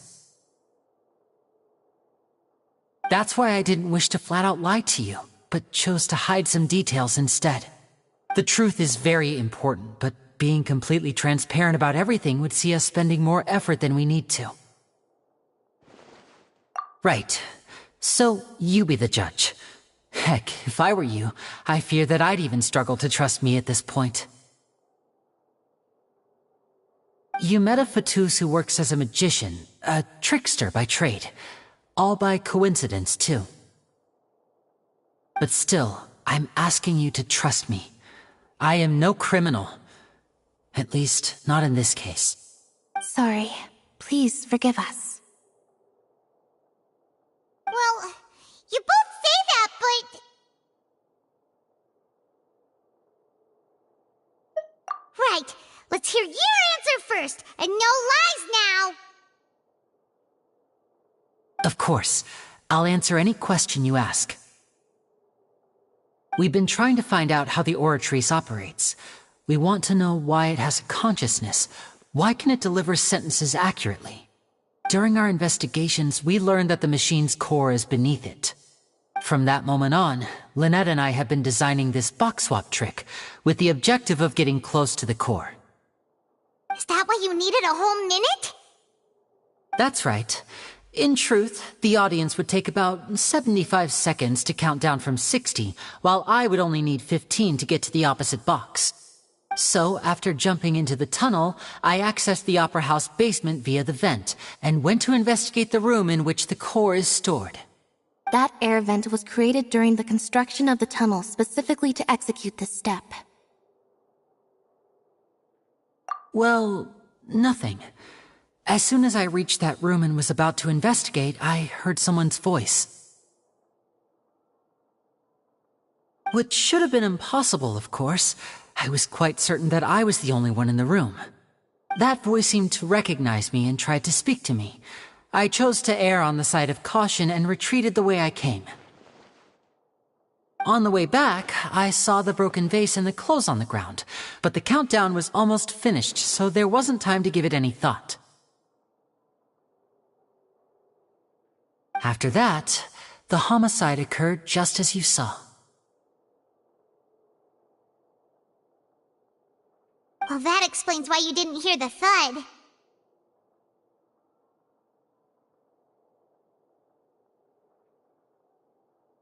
Because of that prophecy I told you about, of course. We must know all we can about this nation's secrets in order to deal with that prophesized crisis. That's the only way we can save everyone. So, there you have it. The whole truth. I swear, I didn't hide anything from you this time.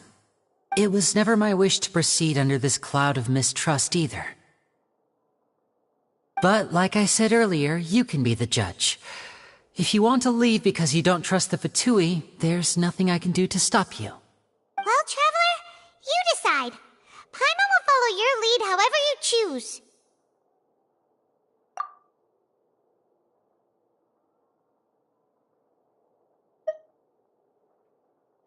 Okay, thank you. Thanks for giving us a chance. The current problem is that the scales are tipped pretty badly against you two.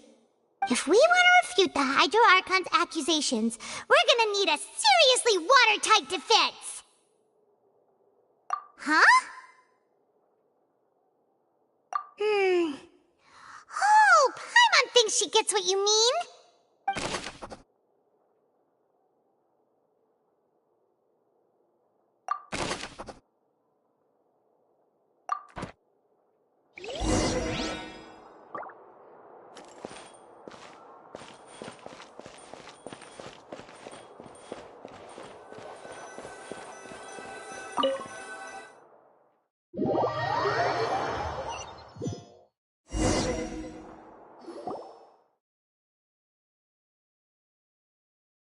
Both parties have returned to their positions.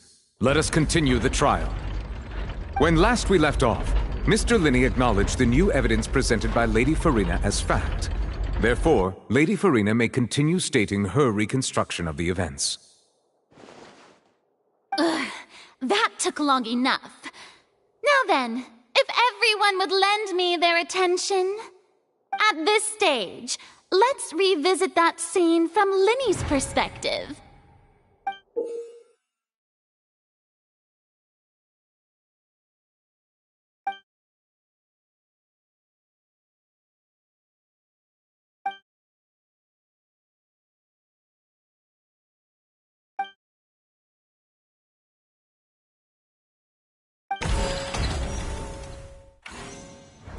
As the countdown began, he entered the tunnel. When the flatbed trolley passed, he opened the box and got into an altercation with Halsey, which caused the loud thud.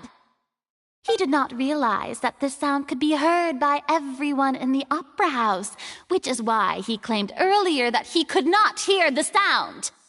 Finally, he used the vase to knock her out, before making her change clothes to prevent others from recognizing her. At this time, Cowell arrived in the tunnel, having heard that strange noise, and caught Linney red-handed. So Linney proceeded to knock him out too before stuffing him into that box.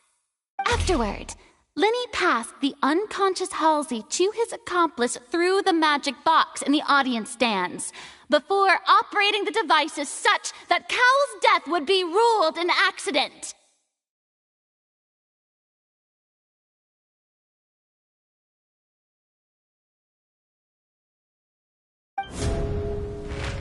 And there you have it. That's the truth behind what happened. Does the defendant's side have any objections to Lady Farina's description of the events? The key to refuting Lady Farina is the order of events, what Linney experienced and what he saw.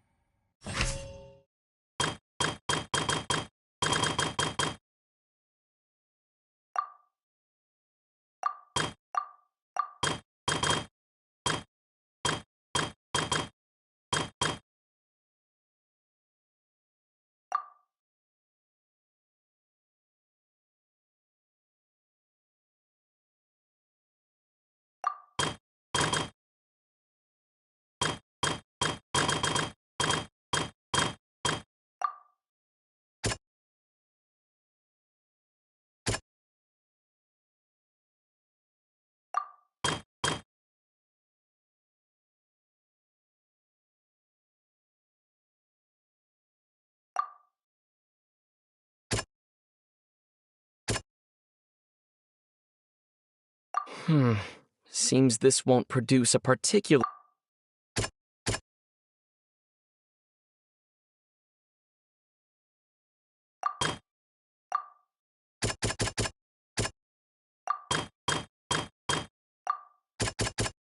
Hmm.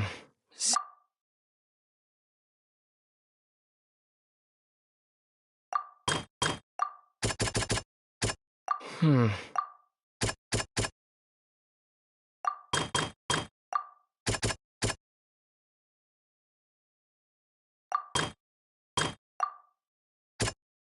Hmm.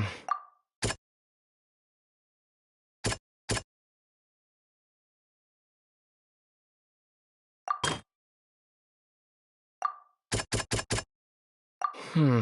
See.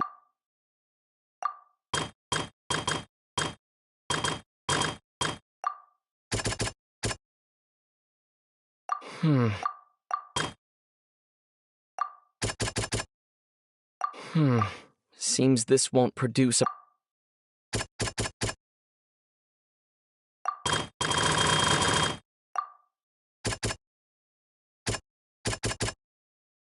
Hmm. Hmm.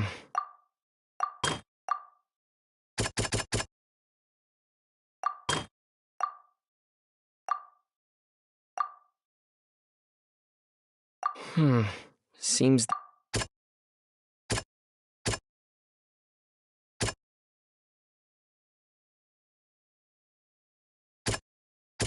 Hmm. Hmm. Hmm.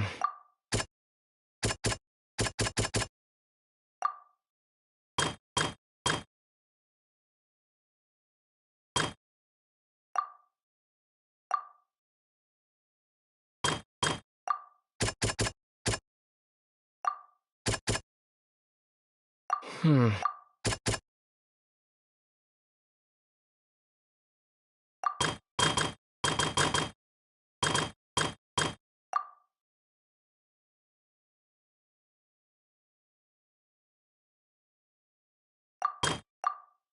Hmm. Seems...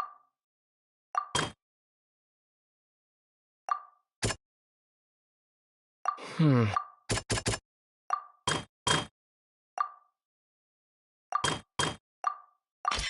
According to Linny, he left via the vent after entering the tunnel. He couldn't have had that altercation with Halsey.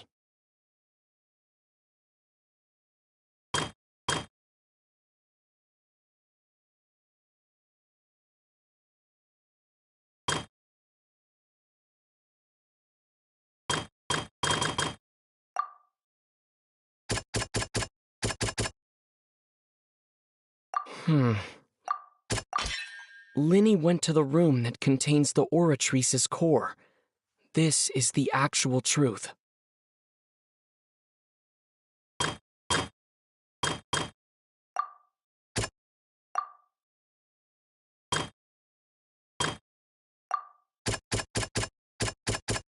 Hmm. Lenny did not take part in the underground altercation. He only witnessed traces of the aftermath. Ahem! Attention! Ace Detective Paimon has something to say! When the countdown started, Linny did indeed go into the tunnel. But he immediately used a vent to access the Opera House basement, which is where the underground core of the Oratrice is stored. Once he reached that area, he heard a voice in what should have been an empty room. Since he felt something was amiss, he returned immediately. The crime scene had already developed by the time he reached the tunnel again, and in order to complete the magic trick, he did not remain there for any length of time. Finally, he reached the surface, and that was when the accident happened from his point of view. Therefore, he's innocent!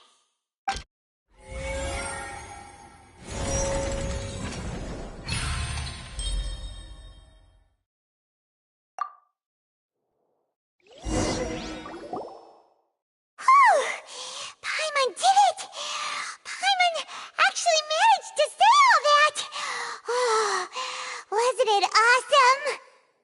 other words, you believe that he knew nothing of the incident? That's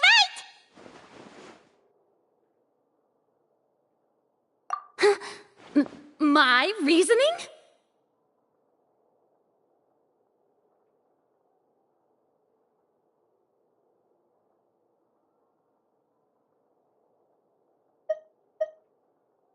If that's the case, then if Cowell hadn't entered the tunnel, who was the entire setup meant to kill?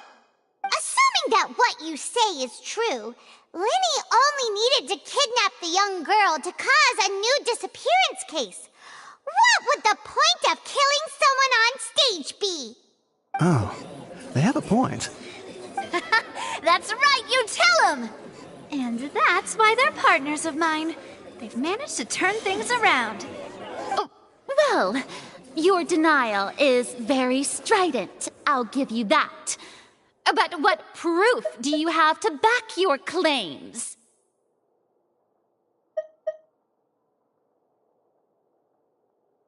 Of course I do. If he had been in the magic box the whole time, how could he have not heard that sound? Why do you ask?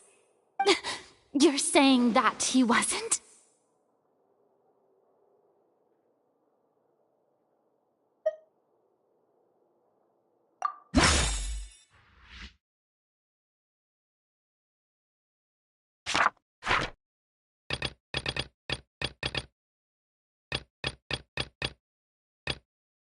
That's right! Lenny wasn't in the box or in the tunnel. That's why he didn't hear anything strange during the performance. This means that when the crime happened, Lenny had already entered the basement via the vent. The same clue you used to disprove his alibi has now become the best proof! Ha ha! How do you like that? Well played. To think you'd use such logic. Well then, if it wasn't Lenny who committed the crimes, then who was it?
Could there have been a third person involved? Is that really a possibility? The deceased's name is Cowell, Lenny's assistant. He would have been able to tamper with the equipment.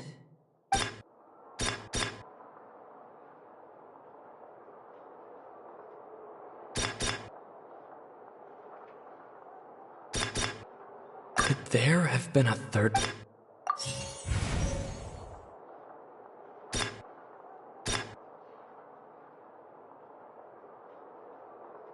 Halsey is the missing person and an ordinary audience member.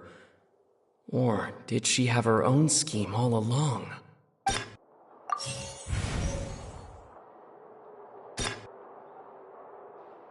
The deceased's name is Cowl.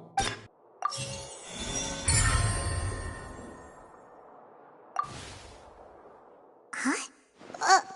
That can't be right. Are you serious? The killer was, in fact, Cowl, the deceased! Oh, is that so? How interesting! Let's hear your reasoning then. What I must do next is recreate the truth. What Cowl did, and how he went from would-be perpetrator to victim.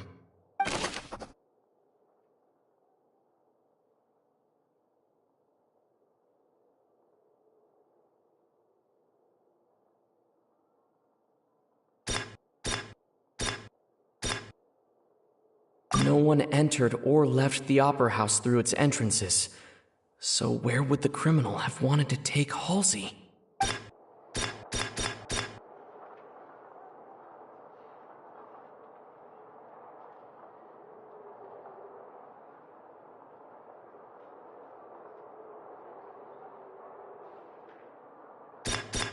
Linny was not in the tunnel at that moment, which gave our criminal ample time.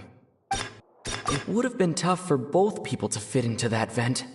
They would likely have bumped into Linny as well. Halsey's clothing was in the tunnel, so there must have been some fear that she would attract attention. The sound we heard may have come from a clash between the missing Halsey and the criminal.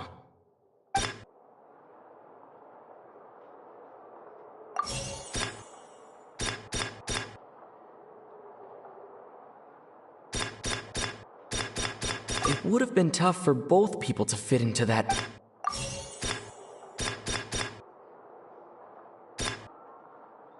Linny was not in the tunnel at that moment.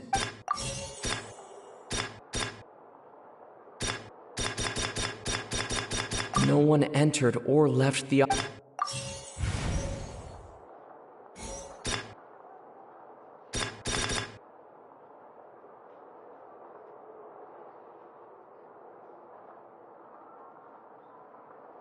It would have been tough for both people.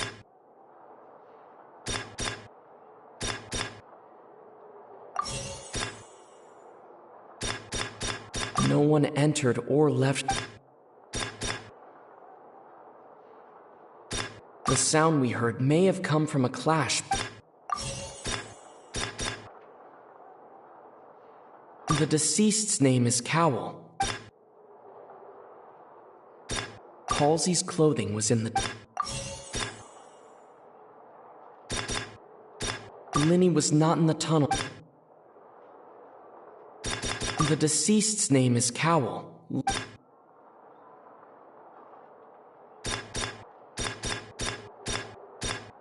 The sound we heard may have come from... It would have been tough for both people.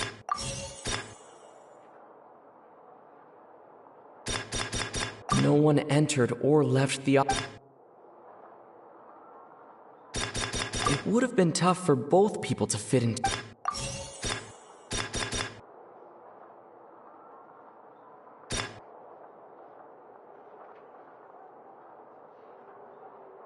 Halsey's clothing was in the tunnel. It would have been tough for both people to fit into that vent. The sound we heard may have come...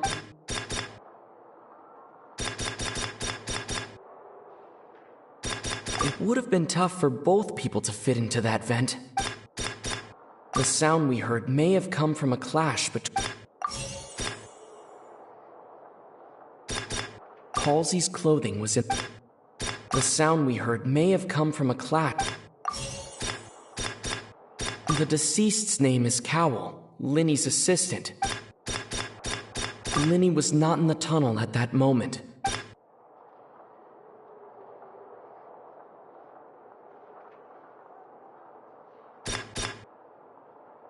Halsey's clothing was in the tunnel.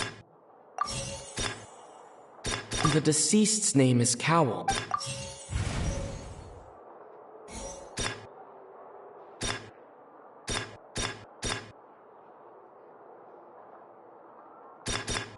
No one entered or left the opera house. Halsey's clothing was in the Linny was not in the tunnel. It would have been tough for both.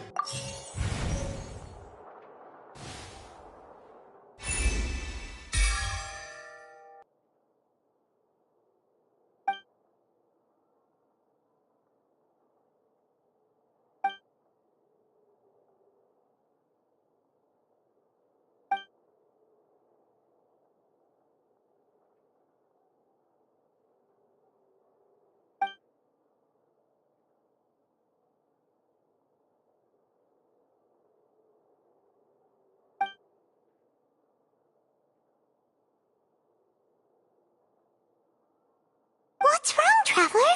Are you still having trouble figuring things out? I see how it is. So this was all just a bluff. And here I thought you had something to show for it. But it seems you're still far from the truth. Look, since we're at a dead end, why not consider a different track? Just like the trick as it transpired, the end result must have been utterly different from the magician's initial design. If only we knew how Halsey disappeared. Well, that would be nice, but the tunnel only has 3 exits, and none of them seem very likely. And it's not like this is a magic trick where you can just make a real live person disappear. You know, like you did from that water tank, Lynette.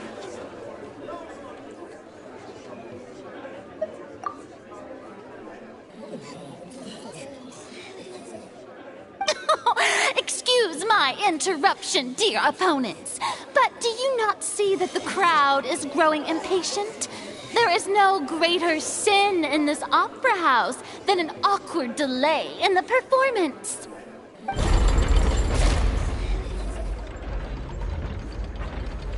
If the defense is unable to make further effective arguments, we will move on to the next stage of the trial.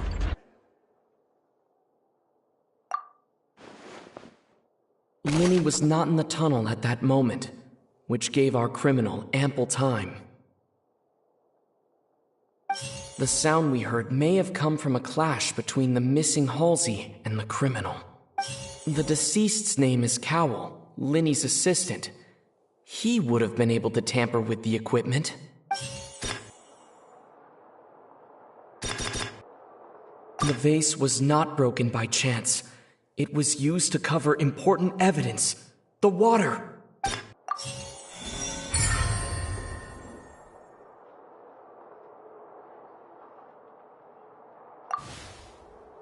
Oh, Paimon gets it! It all comes together if Halsey disappeared instead of being kidnapped. Lynette escaped from the water tank, vanishing gradually and leaving only clothes behind. If there's a similar method where a person could be transformed into water... Oh, just a moment, please. I do hope you know how preposterous you sound at the moment. How could a person ever be transformed into water? This is reality we're talking about here, not some magic trick.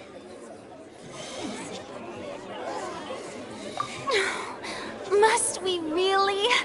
I should think that of anyone. Your friend Linny already knows this truth very well.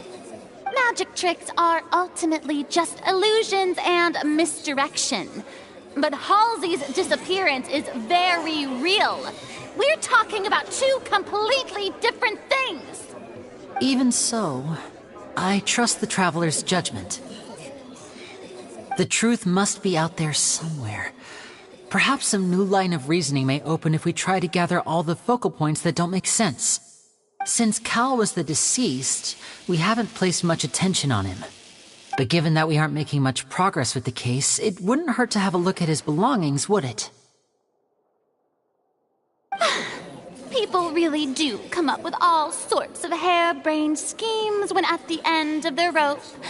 The way I see it, your suggestion that we broaden the scope of our investigation is nothing but a tactic for stalling the trial. Nevertheless, I believe that this is a reasonable request on the part of an attorney. Since the trial does indeed appear to be at an impasse, I believe that additional evidence may help us make more progress. Guards, please step into the lounge and examine the personal effects of the deceased, Cowell. We are still examining the items, but we have already made critical progress that we feel must be shared with everyone post-haste. We discovered several test tubes of fluid within Cowell's baggage, each labeled separately. The notebook in his backpack claims that these fluids are water from the primordial sea. The primordial sea?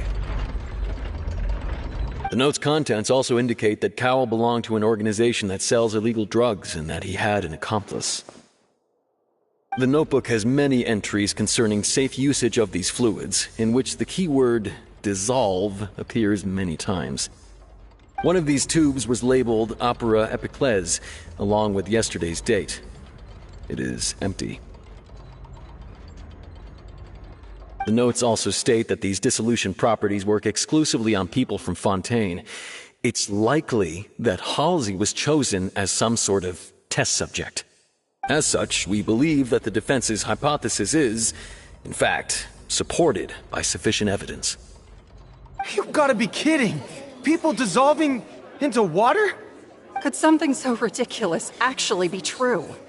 Wait a moment. This reminds me of a certain prophecy, but it's just a coincidence, isn't it? Huh. If people can become water, does that mean that the water tank's real use was as a means to hide water stains? And if Cowell was targeting that girl... Wait just a minute. Could that mean... You two, with me, quick! Demoiselle, wait! What about your partners? Let's go. Just trust me. Order! Order! It is undeniable that further examination of the deceased's personal effects has yielded some surprising results, but we cannot yet verify the veracity of these clues. Still, let us assume that these clues are indeed authentic, albeit with the understanding that Ms. Halsey has yet to be found. Guards, please continue examining the items along these lines. Mr. Linney, it appears your hypothesis is supported by the evidence, so please continue speaking. Of course. Thank you, Your Honor. If we uphold this hypothesis, I believe that many of this case's seemingly unrelated clues can be connected together. Right! Like the metal hook! That one didn't make sense at all. Let's think about this. Cowell's methods must have something to do with that water from the primordial sea.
The deceased's name is Now it seems like the hook rope was not meant for another magic trick, but was instead some form of triggering mechanism. The water from the primordial sea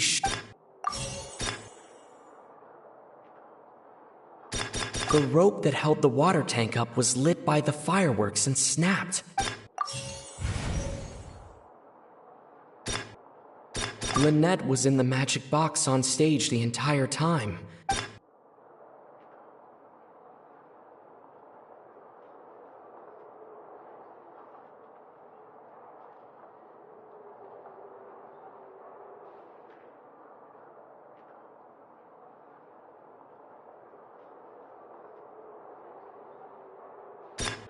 I remember there was something else within the inner layer of that box.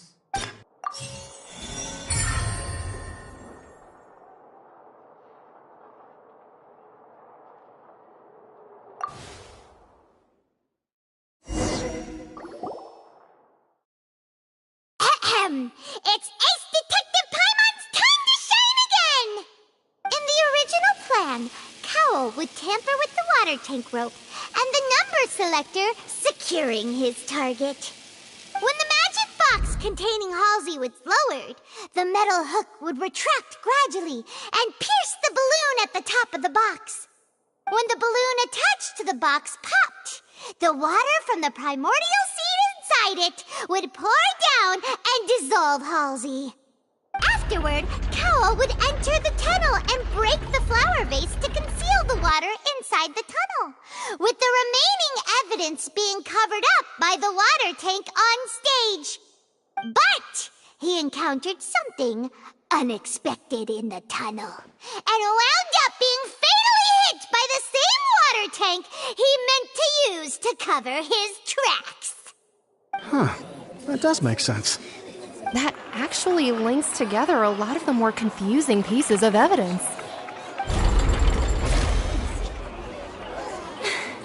Oh dear, what do I do? Even I think they sound convincing now. Have I falsely accused an innocent person? What a humiliation. Now, it seems like the only point of contention remaining is the exact circumstances that led to Cal's death. His notes mentioned he had an accomplice who could be related to the situation. On that note, the guards have just contacted me indicating that they uncovered new evidence. I shall now invite him on stage to share it with us. Thank you, Your Honor.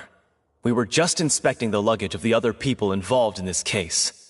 And we found an identical sample of the water from the primordial sea among Linny's personal effects. What? That can't be. Oh, I see. Well, how wonderfully comedic to have your own counterattack only to come back and wound you. Does this not clear all doubt? My dear citizens, my loyal audience, allow me to present my reasoning and bring this performance to a swift close. Linny did not need to take part in the dissolution of the young woman at all. Indeed, he did leave the scene via the vent. Having made modifications to the props beforehand, his accomplice Cowl then caused Halsey to vanish using the water from the primordial sea.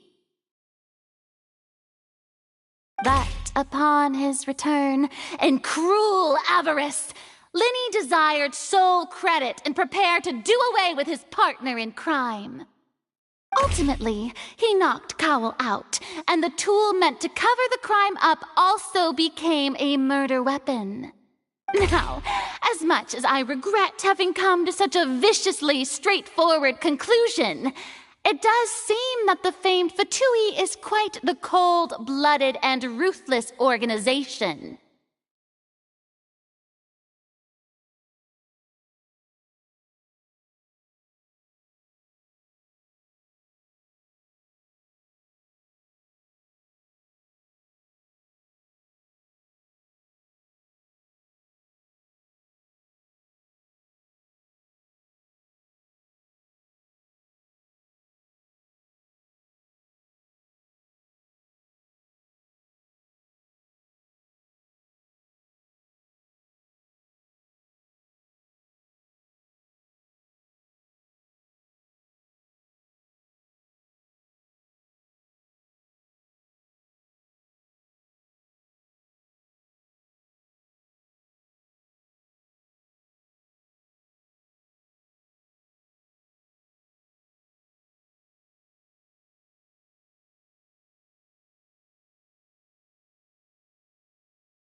Am I right, Mr. Lenny?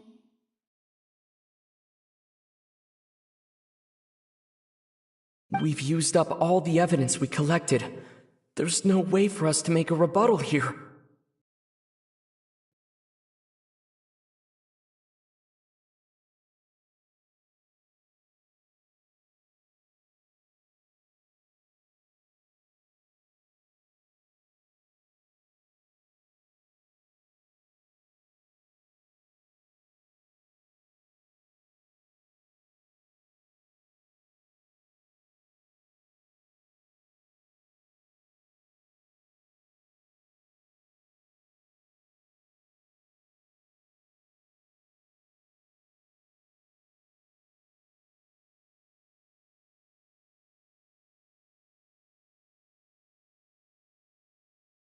Is this the end of the road?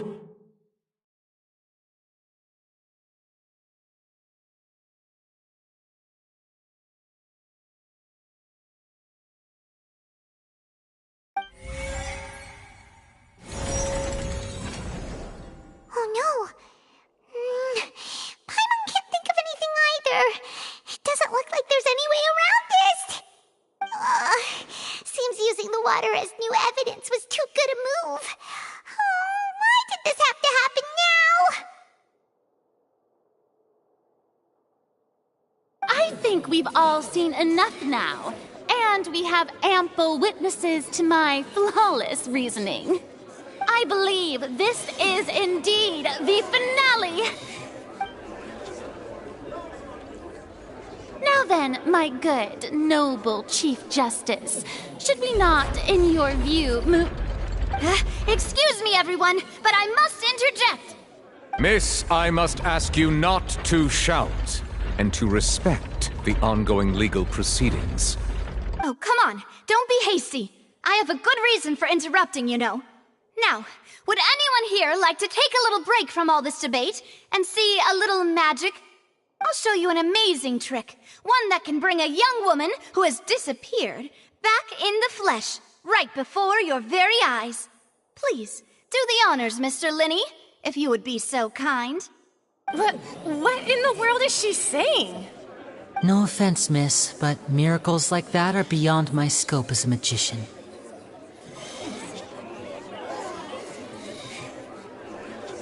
Come on now, don't be silly. Magic is all about misdirection, isn't it? It often conceals the truth while presenting a fascinating illusion. But once everyone believes the illusion, can't magic reveal the truth to them once again?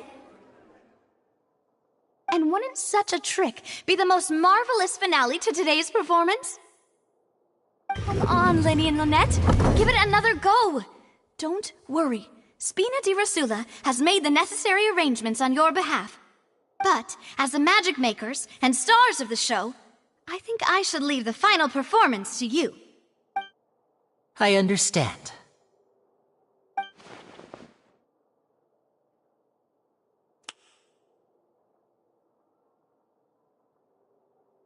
And voila!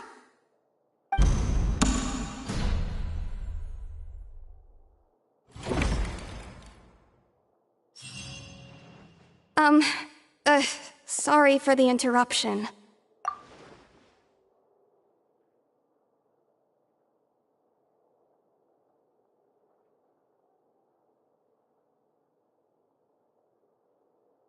Wait, isn't that Halsey? So the whole thing about people dissolving wasn't true after all? To be clear, I'm only here because this person told me that if I testified, the merit of doing so would lessen my sentence. I was hiding outside this room listening to the proceedings because I was afraid that I would be the one put on trial. I was just feeling happy that no one had noticed me, and then before I knew it, she caught me. That'll teach you to underestimate us three. Where should I begin? I'm sorry. I'm the one who killed Cowell. I admit it. What? Why? Firstly, my name isn't Halsey. It's Lillian, and I'm originally from Mondstadt. I heard that Linny's show was gonna be a real thriller, but I missed the chance to buy a ticket, so I stole one. That's how I make a living. I steal stuff here and there. And I'd never been caught before. But I was noticed at the harbor a few days ago, and I barely got away. Lenny was the one who caught me in the act. Hey, no wonder you look familiar. So you were the thief!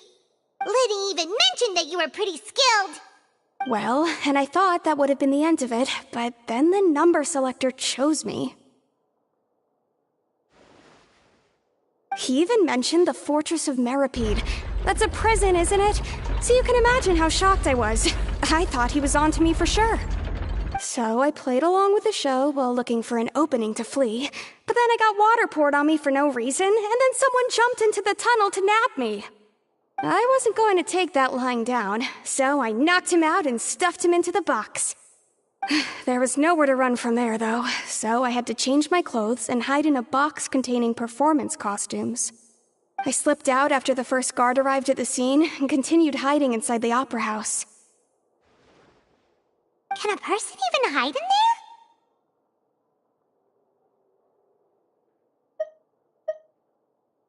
But I swear I didn't know that the water tank would fall down. Really, I swear it. Had I known that, I wouldn't have put him in the magic box. I may be a thief, but I'm no killer. Well, that makes everything pretty clear now, doesn't it? This time, we need to tell the entire story from Lily-Ann's perspective.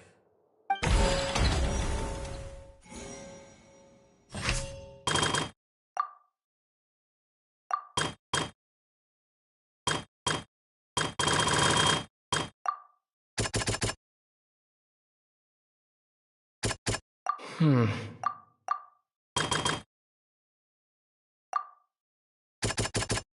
Hmm. Hmm.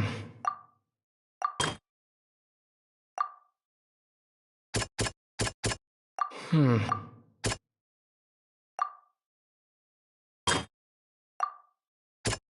Hmm. Seems...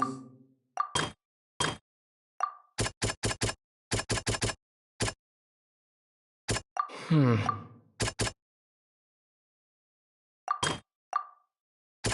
Hmm.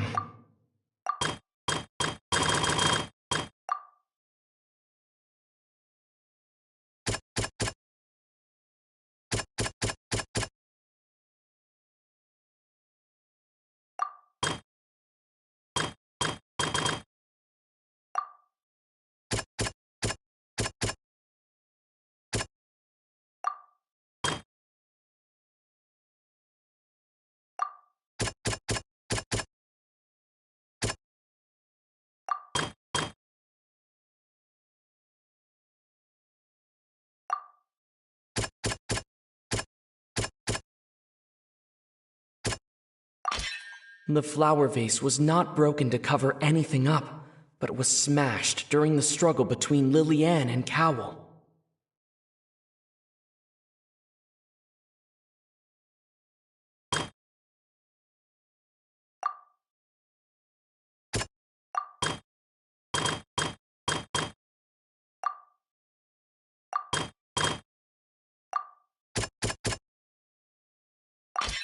Lily-Ann was afraid that she would be recognized if she left, so she changed clothes and hid, biding her time.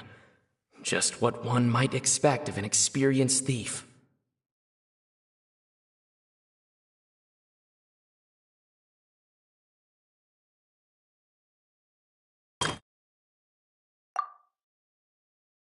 Hmm.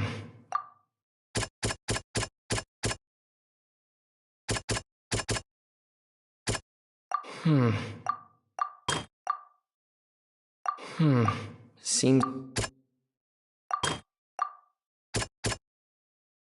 Hmm. Hmm. Hmm.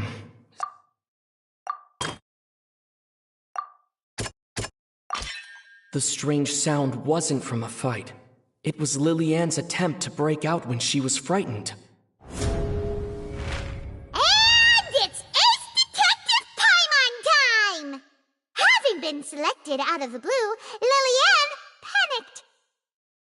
Her panic only intensified after she entered the tunnel and had water poured on her head. So she kicks the door open, producing the thud we all heard.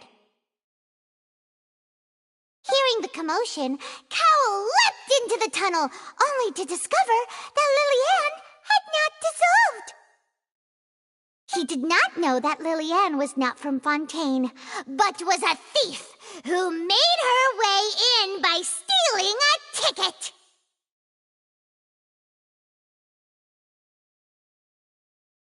Mistakenly believing that the water from the primordial sea needed time to take effect, he tried to force Lily-Ann back into the box. The two broke the flower vase during the struggle, but Lily-Ann came out on top, knocking Cowell out and putting him in the box.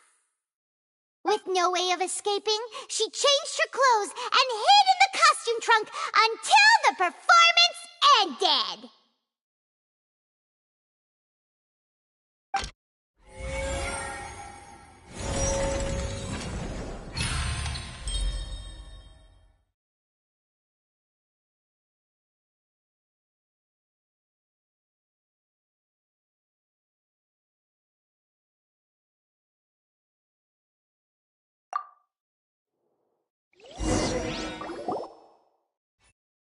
She knew that she would have to go through guard inspection if she tried to leave afterward. So, she has been trapped in the Opera House these last 2 days. She had already become desperately hungry by the time we were chatting over macarons. So, she swiped 2 of them right under our noses. Talk about a sneaky thief. At this point, all the events that happened in the tunnel have now come to light. Ah, so that's the whole story. Bravo! Bravo! Now then, Lady Farina, do you wish to speak against the defense's statements? Please answer the question, Lady Farina. Also, if I may add, the trial has not yet ended. As such, I request that the prosecution not leave the room before the proceedings have concluded.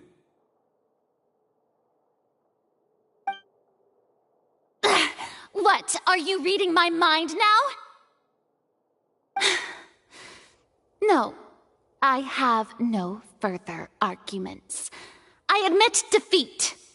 But really, could you at least have left me with some dignity? Wow, look at that! She's like a deflated balloon now. If there are no objections, then as the Chief Justice of Fontaine, I shall once again repeat the full sequence of events. The actual perpetrator of the serial disappearances, Cowell, selected his next victim from the audience reservation list. With some modifications to the selector, he could ensure that the pre-selected young woman would be chosen. To cover up any evidence while committing the deed, Cowell thought of allowing the water tank to fall, which would conceal the water left behind after the young woman was dissolved. He also tampered with the rope suspending the water tank, using the fireworks at the end of the performance to cause the tank to drop and hide the watermarks.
He poured the water from the primordial sea into a balloon during the preparation of the magic box and stuck it to the box's lid. Finally, he passed the prepared hook on a rope through the gap in the magic box's door when bringing the young woman to said box. When the magic trick officially began, the box containing the woman was lowered into the tunnel, tightening the hook rope and bursting the balloon containing the water. If all had gone to plan, the young woman would be dissolved at this time. However, Lillian was not from Fontaine, and thus fled the box with a loud noise. Realizing that there was trouble, Cowell entered the tunnel and met Lillian. Thinking that the waters had not yet taken effect, he decided to proceed. However, his opponent was more capable than he thought, and he was overcome, knocked unconscious, and placed into the magic box, and thus became his own final victim. Lillian, according to her own statements, then changed clothes and hid until the performance ended, before hiding in other parts of the opera house.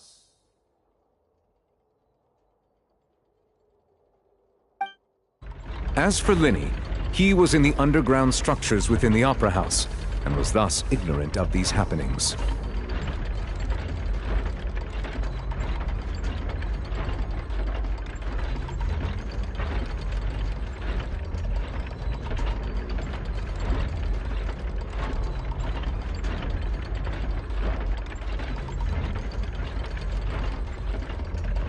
From this reconstruction of events, we can conclude that Linny, the accused, is in fact innocent.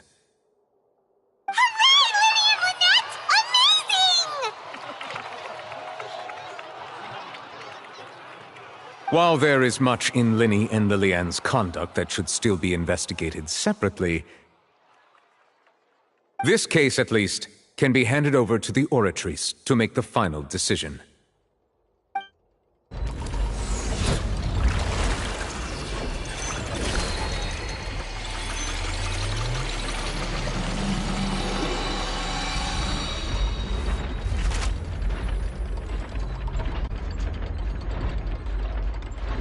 As such, Linny and Lynette are officially declared not guilty.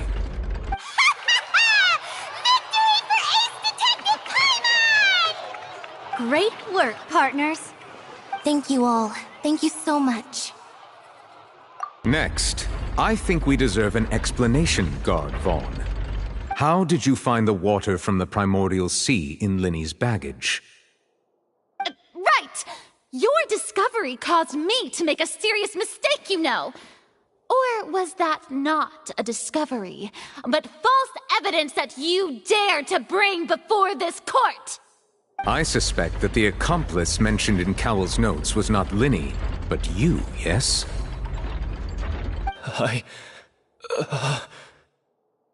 I'm sure you know what you must do to lessen your sentence.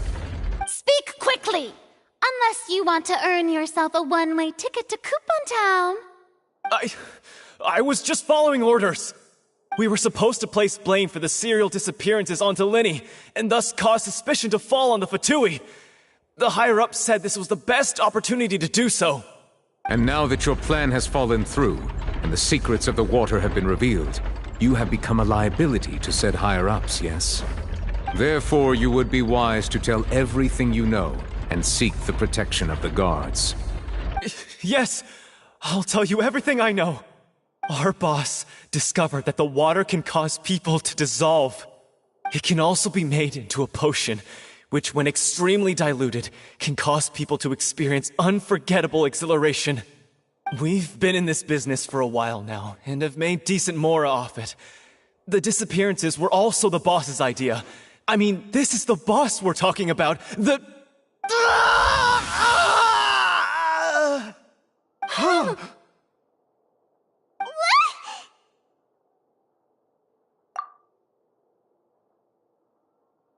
And now he can no longer talk. Such ruthlessness. I shouldn't have expected any less of them. An outrageous act. All present, please submit to inspection immediately. So,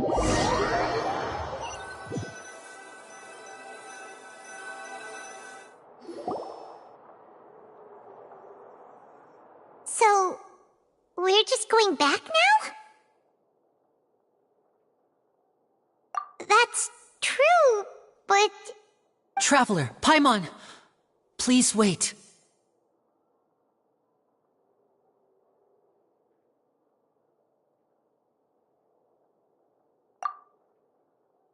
Lenny... I know you may not want to speak to me right now. Maybe you don't even want to look at me. But still, let me thank you again for defending me to the end, even after you learned that I'm a member of the Fatui.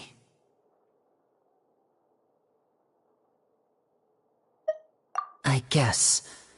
But regardless, I'd like the opportunity to set things straight. I didn't approach you with any ulterior motives or ill intent. I've spoken to you as myself, just plain Linny this entire time. As for why I'm a Fatus, it's because the goals of the House of the Hearth align with those of an orphan like me. That's all. That was how Father, who you might know as the Knave, approached recruiting us back then too. The Knave? The one who controls the House of the Hearth? She's your father? That's right. And since we're here, I was wondering, would you mind hearing a story? It's about my past. Back when our parents first died, Lynette and I were left wandering the streets. To survive, I took to surreptitiously observing an older street performer who did magic. It took me several days to figure out how he pulled off his amazing tricks. I took my sister through several streets until we found a crowded corner, and we began to perform magic tricks there. To my surprise, we proved to be pretty popular, and we could at least stop worrying about where our next meal would come from for a time. But I didn't want my sister to remain a street rat together with me forever. Before long, an aristocrat came to me and claimed that he wished to take us in after watching my performances. So you went from orphans to nobility just like that? That was how we felt at first, too. As if fate was on our side and we could say goodbye to those painful days. But I gradually discovered that while we were called foster children, he was really after my talent for magic tricks. He would constantly take me to all sorts of banquets to garner attention, which he would then use to expand his social circles. That doesn't seem too bad either. Better than roaming the streets at any rate. It took a while for me to realize just how dark his heart really was. After one particular performance at a banquet, I discovered that Lynette was not on the same return vehicle as me. I waited a long time after we returned home, but she did not come back. I went to that noble's bedroom and asked him about her whereabouts.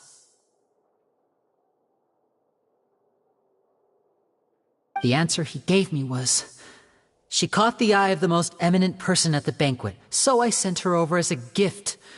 I mean, you'll be able to perform your magic regardless of who your assistant is, yes? Oh no. So he was gonna... But wouldn't Fontaine's laws deal with such people? As far as outsiders are concerned, this is a relationship akin to adoption or foster care, and they have their ways of escaping the eye of the law.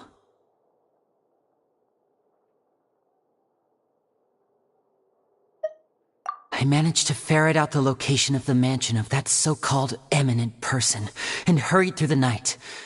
But by the time I leaped over the walls, avoided the guards, and made my way in, all I saw was the moonlit ground covered in blood, and the knave standing there in the darkness. So, she'd already taken care of that guy. That's right. She had rescued my sister before she could come to any harm, and had even discovered several girls hidden in a basement, all of them orphans. Father, the knave, might have seen something in me, and so she made me an offer. The House of the Hearth welcomes you, for your interests align with ours. Here, none will ever betray you. Indeed, betrayal shall never be permitted here. I was hesitant to trust her. I mean, I had just been betrayed by nobles. But she was also quick to destroy the noble who had taken us in at first, giving us back our freedom. Oh, so that's how the two of you joined the House of the Hearth.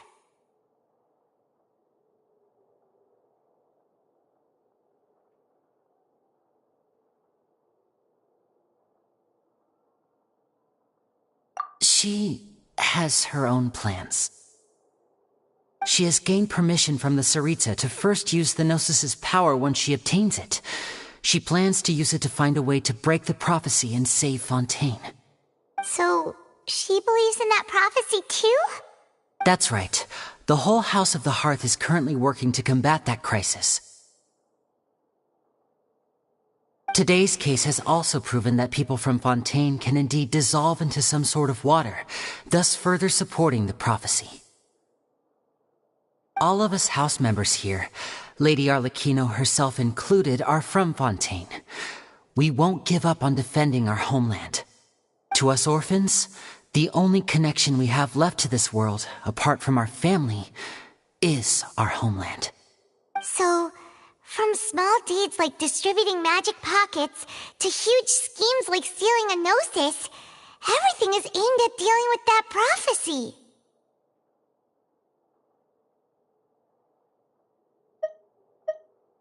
It's all right. I understand. The only thing I can do is relate all this to you. I just hope you can understand that even as a member of the House, I have never stopped making my own decisions, and that I believe what I'm doing is right. If you should need anything at all in the future, feel free to find me. I will do my best to help you, as plain Linny.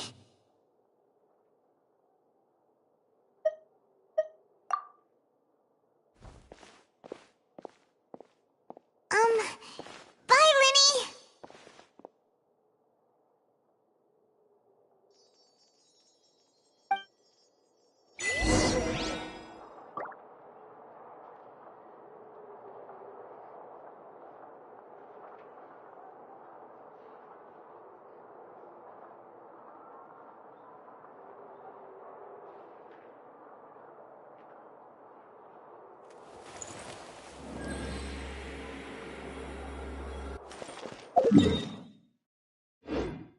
Next on the agenda...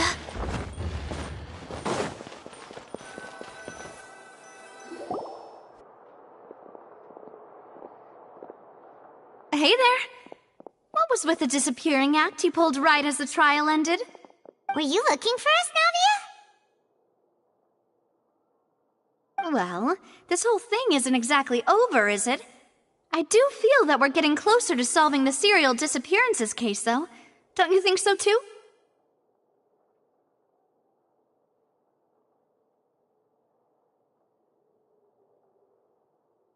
Huh? What's wrong, my dear partner?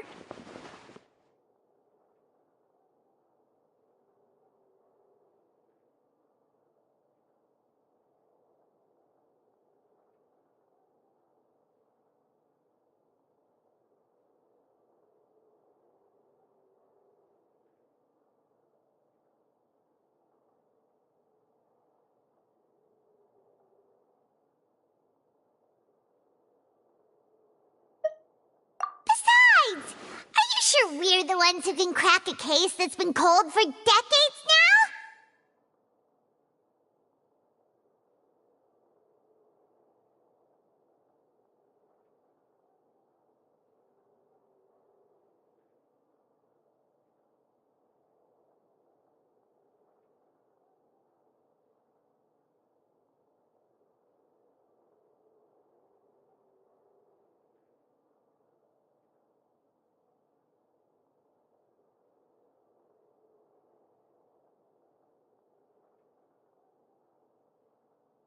And given that there's new evidence from the trial, there should be a trail of breadcrumbs for the Hydro Archon's people to follow now, right? Ah.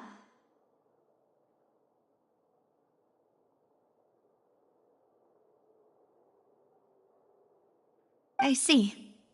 Well, I won't lie. I'm a little shocked to hear that from you. But I suppose you are just travelers who have only arrived in Fontaine after all. Sorry. I might have been too presumptuous. Don't say that, Navia.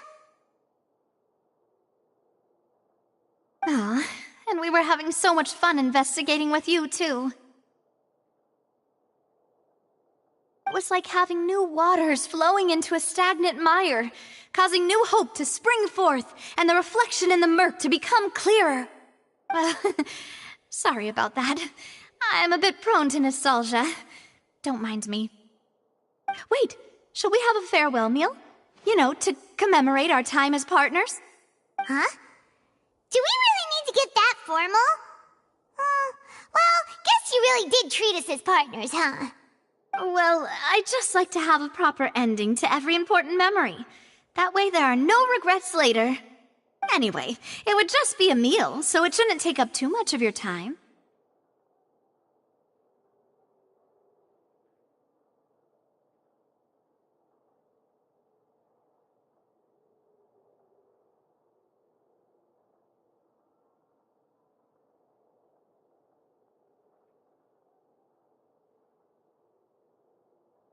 You don't have to twist Paimon's arm. If Boss Navia's treating, count Paimon in! Oh, wonderful. In that case, why don't we return to the court of Fontaine and head to the Hotel de Boer?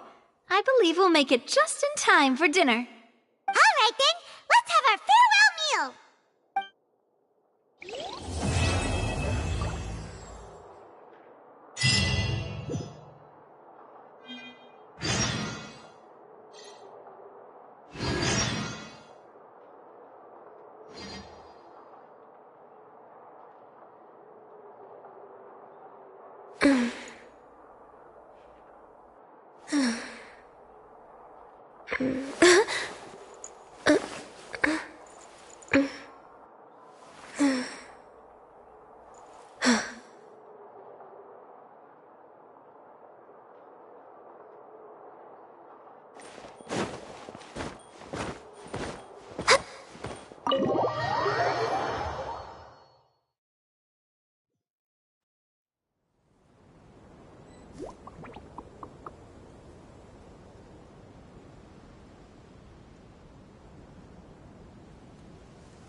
We're way behind schedule.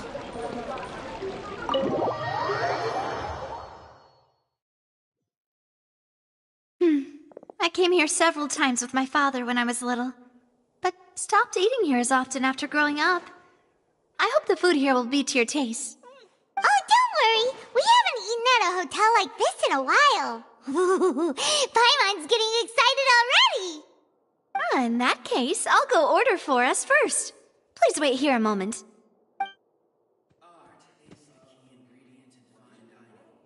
Ooh, everything looks so good. People in Fontaine sure know how to enjoy life. Why, of course. Go ahead, try whatever you like. If the food's good, I'll make a group reservation for the rest of Spina di Rosula next time. And if it's not? Well, then I'll still bring everyone. Albeit with only one dish per table. You, sure have your own way of doing things. Oh, we called this a farewell meal, but we could also treat it like a victory feast, right? We did just win that case after all. Oh, true. Very true. In that case, boss, we'll have another 2 dishes. Huh? Paimon didn't mean that you had to order even more food.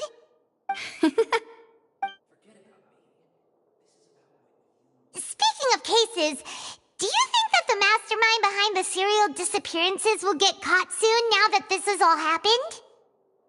Well, we've certainly taken a big step forward, but I feel that's about it. We know that there's an organization that means to dissolve these young women, but we still don't know what they are really after. If it hadn't happened right in front of us, Paimon wouldn't have ever believed that a person could be dissolved like that. Right? Yet it was because this was such a preposterous notion that the investigation could never really move forward before. Ugh. If only that guy could have finished speaking! We were so close to hearing who was behind it. In such investigations, even the smallest step can seem like a yawning chasm if the trail of clues is cut off. To be honest, I don't have high hopes for any follow-up that the authorities might conduct. It's not that I don't have faith in their ability, it's just that a different perspective is required in some matters. It's easy to guard against and deceive a single narrow perspective. A shift in thinking is required at such times in order to produce a breakthrough, which is exactly why the Spina di Rosula exists.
Those highfalutin folk are not all-knowing. That's why we exist. To seep into the cracks where filth falls through, where their watch fails them. That's the kind of problems we solve. Seems Paimon thought things were simpler than they actually are. It's all right. Well, this was supposed to be a farewell meal, so I doubt you have further interest in this business, right? Let's talk about something else. Like, what are your future plans? That's true. We didn't have a chance to speak to her after the trial ended. It didn't really seem like the right time or place to do it anyway. I see. So, your primary objective, which has been foiled so far, was to have a chat with the Hydro Archon. I've heard that there's a long line of people waiting to meet Lady Farina. I suspect you'll be waiting for quite a while, considering that you missed your chance today. Yeah, we've heard that she's super popular here in Fontaine, and that it'll be tough getting any of her time. Well, would you consider some more, unique ways? Perhaps even methods of, let's say, questionable legality? Guess that's Spina di Rosula's boss for you. Chock full of sketchy ideas. Well, what did you have in mind? Well, one way would be to infiltrate a performance troupe at the Opera House, only to abandon your act at the play's climax and ask to speak to her after the performance. I'm sure Lady Farina would be eager to see the ending, and would agree in order to finish watching the play, don't you think? Could you suggest something a little more practical? This plan seems pretty hard to pull off. We'd have to go learn how to act, and acting's really hard. All right, here's another. Find a way to conceal yourselves under her bed. Then wake her up in the dead of night and demand answers. Don't let her go back to sleep until she answers all your questions. I can personally testify that this one works. When I'm sleepy, I'll do anything as long as I can finally get some sleep. That might work, but that's not really the problem. The problem is, we don't want to get ourselves arrested. Ah, valid point. I overlooked that part. I was just thinking about leveraging a person's desire for sleep. All right, no more joking around. Perhaps you could... Oh, I don't know. Cut the line when she's on a break. You did defeat her in court, clearing citizens of hers from false accusations. False accusations she had nearly upheld personally. I imagine that she feels quite ashamed about the whole thing. You mean that if we catch her while she's on a break, she might be too embarrassed to refuse? Oh, that does make some sense. Why don't we give it a try after this meal? You know, strike while the iron is hot and all. Huh? Paimon, did you drink my Fanta? Was this your drink? Sorry about that. Paimon wasn't really paying attention and the cup was right next to Paimon. Would you like to order another? No, it's fine. We're just about done here. Alright. Honestly, Paimon wouldn't recommend Fanta anyway. It tastes kind of salty and icky. Is that so? Huh. Well, in that case, we'll have to blacklist the Fanta here then. If we're all finished eating, then I'll go pay. Yeah, we're stuffed. Thanks for the treat, Navia.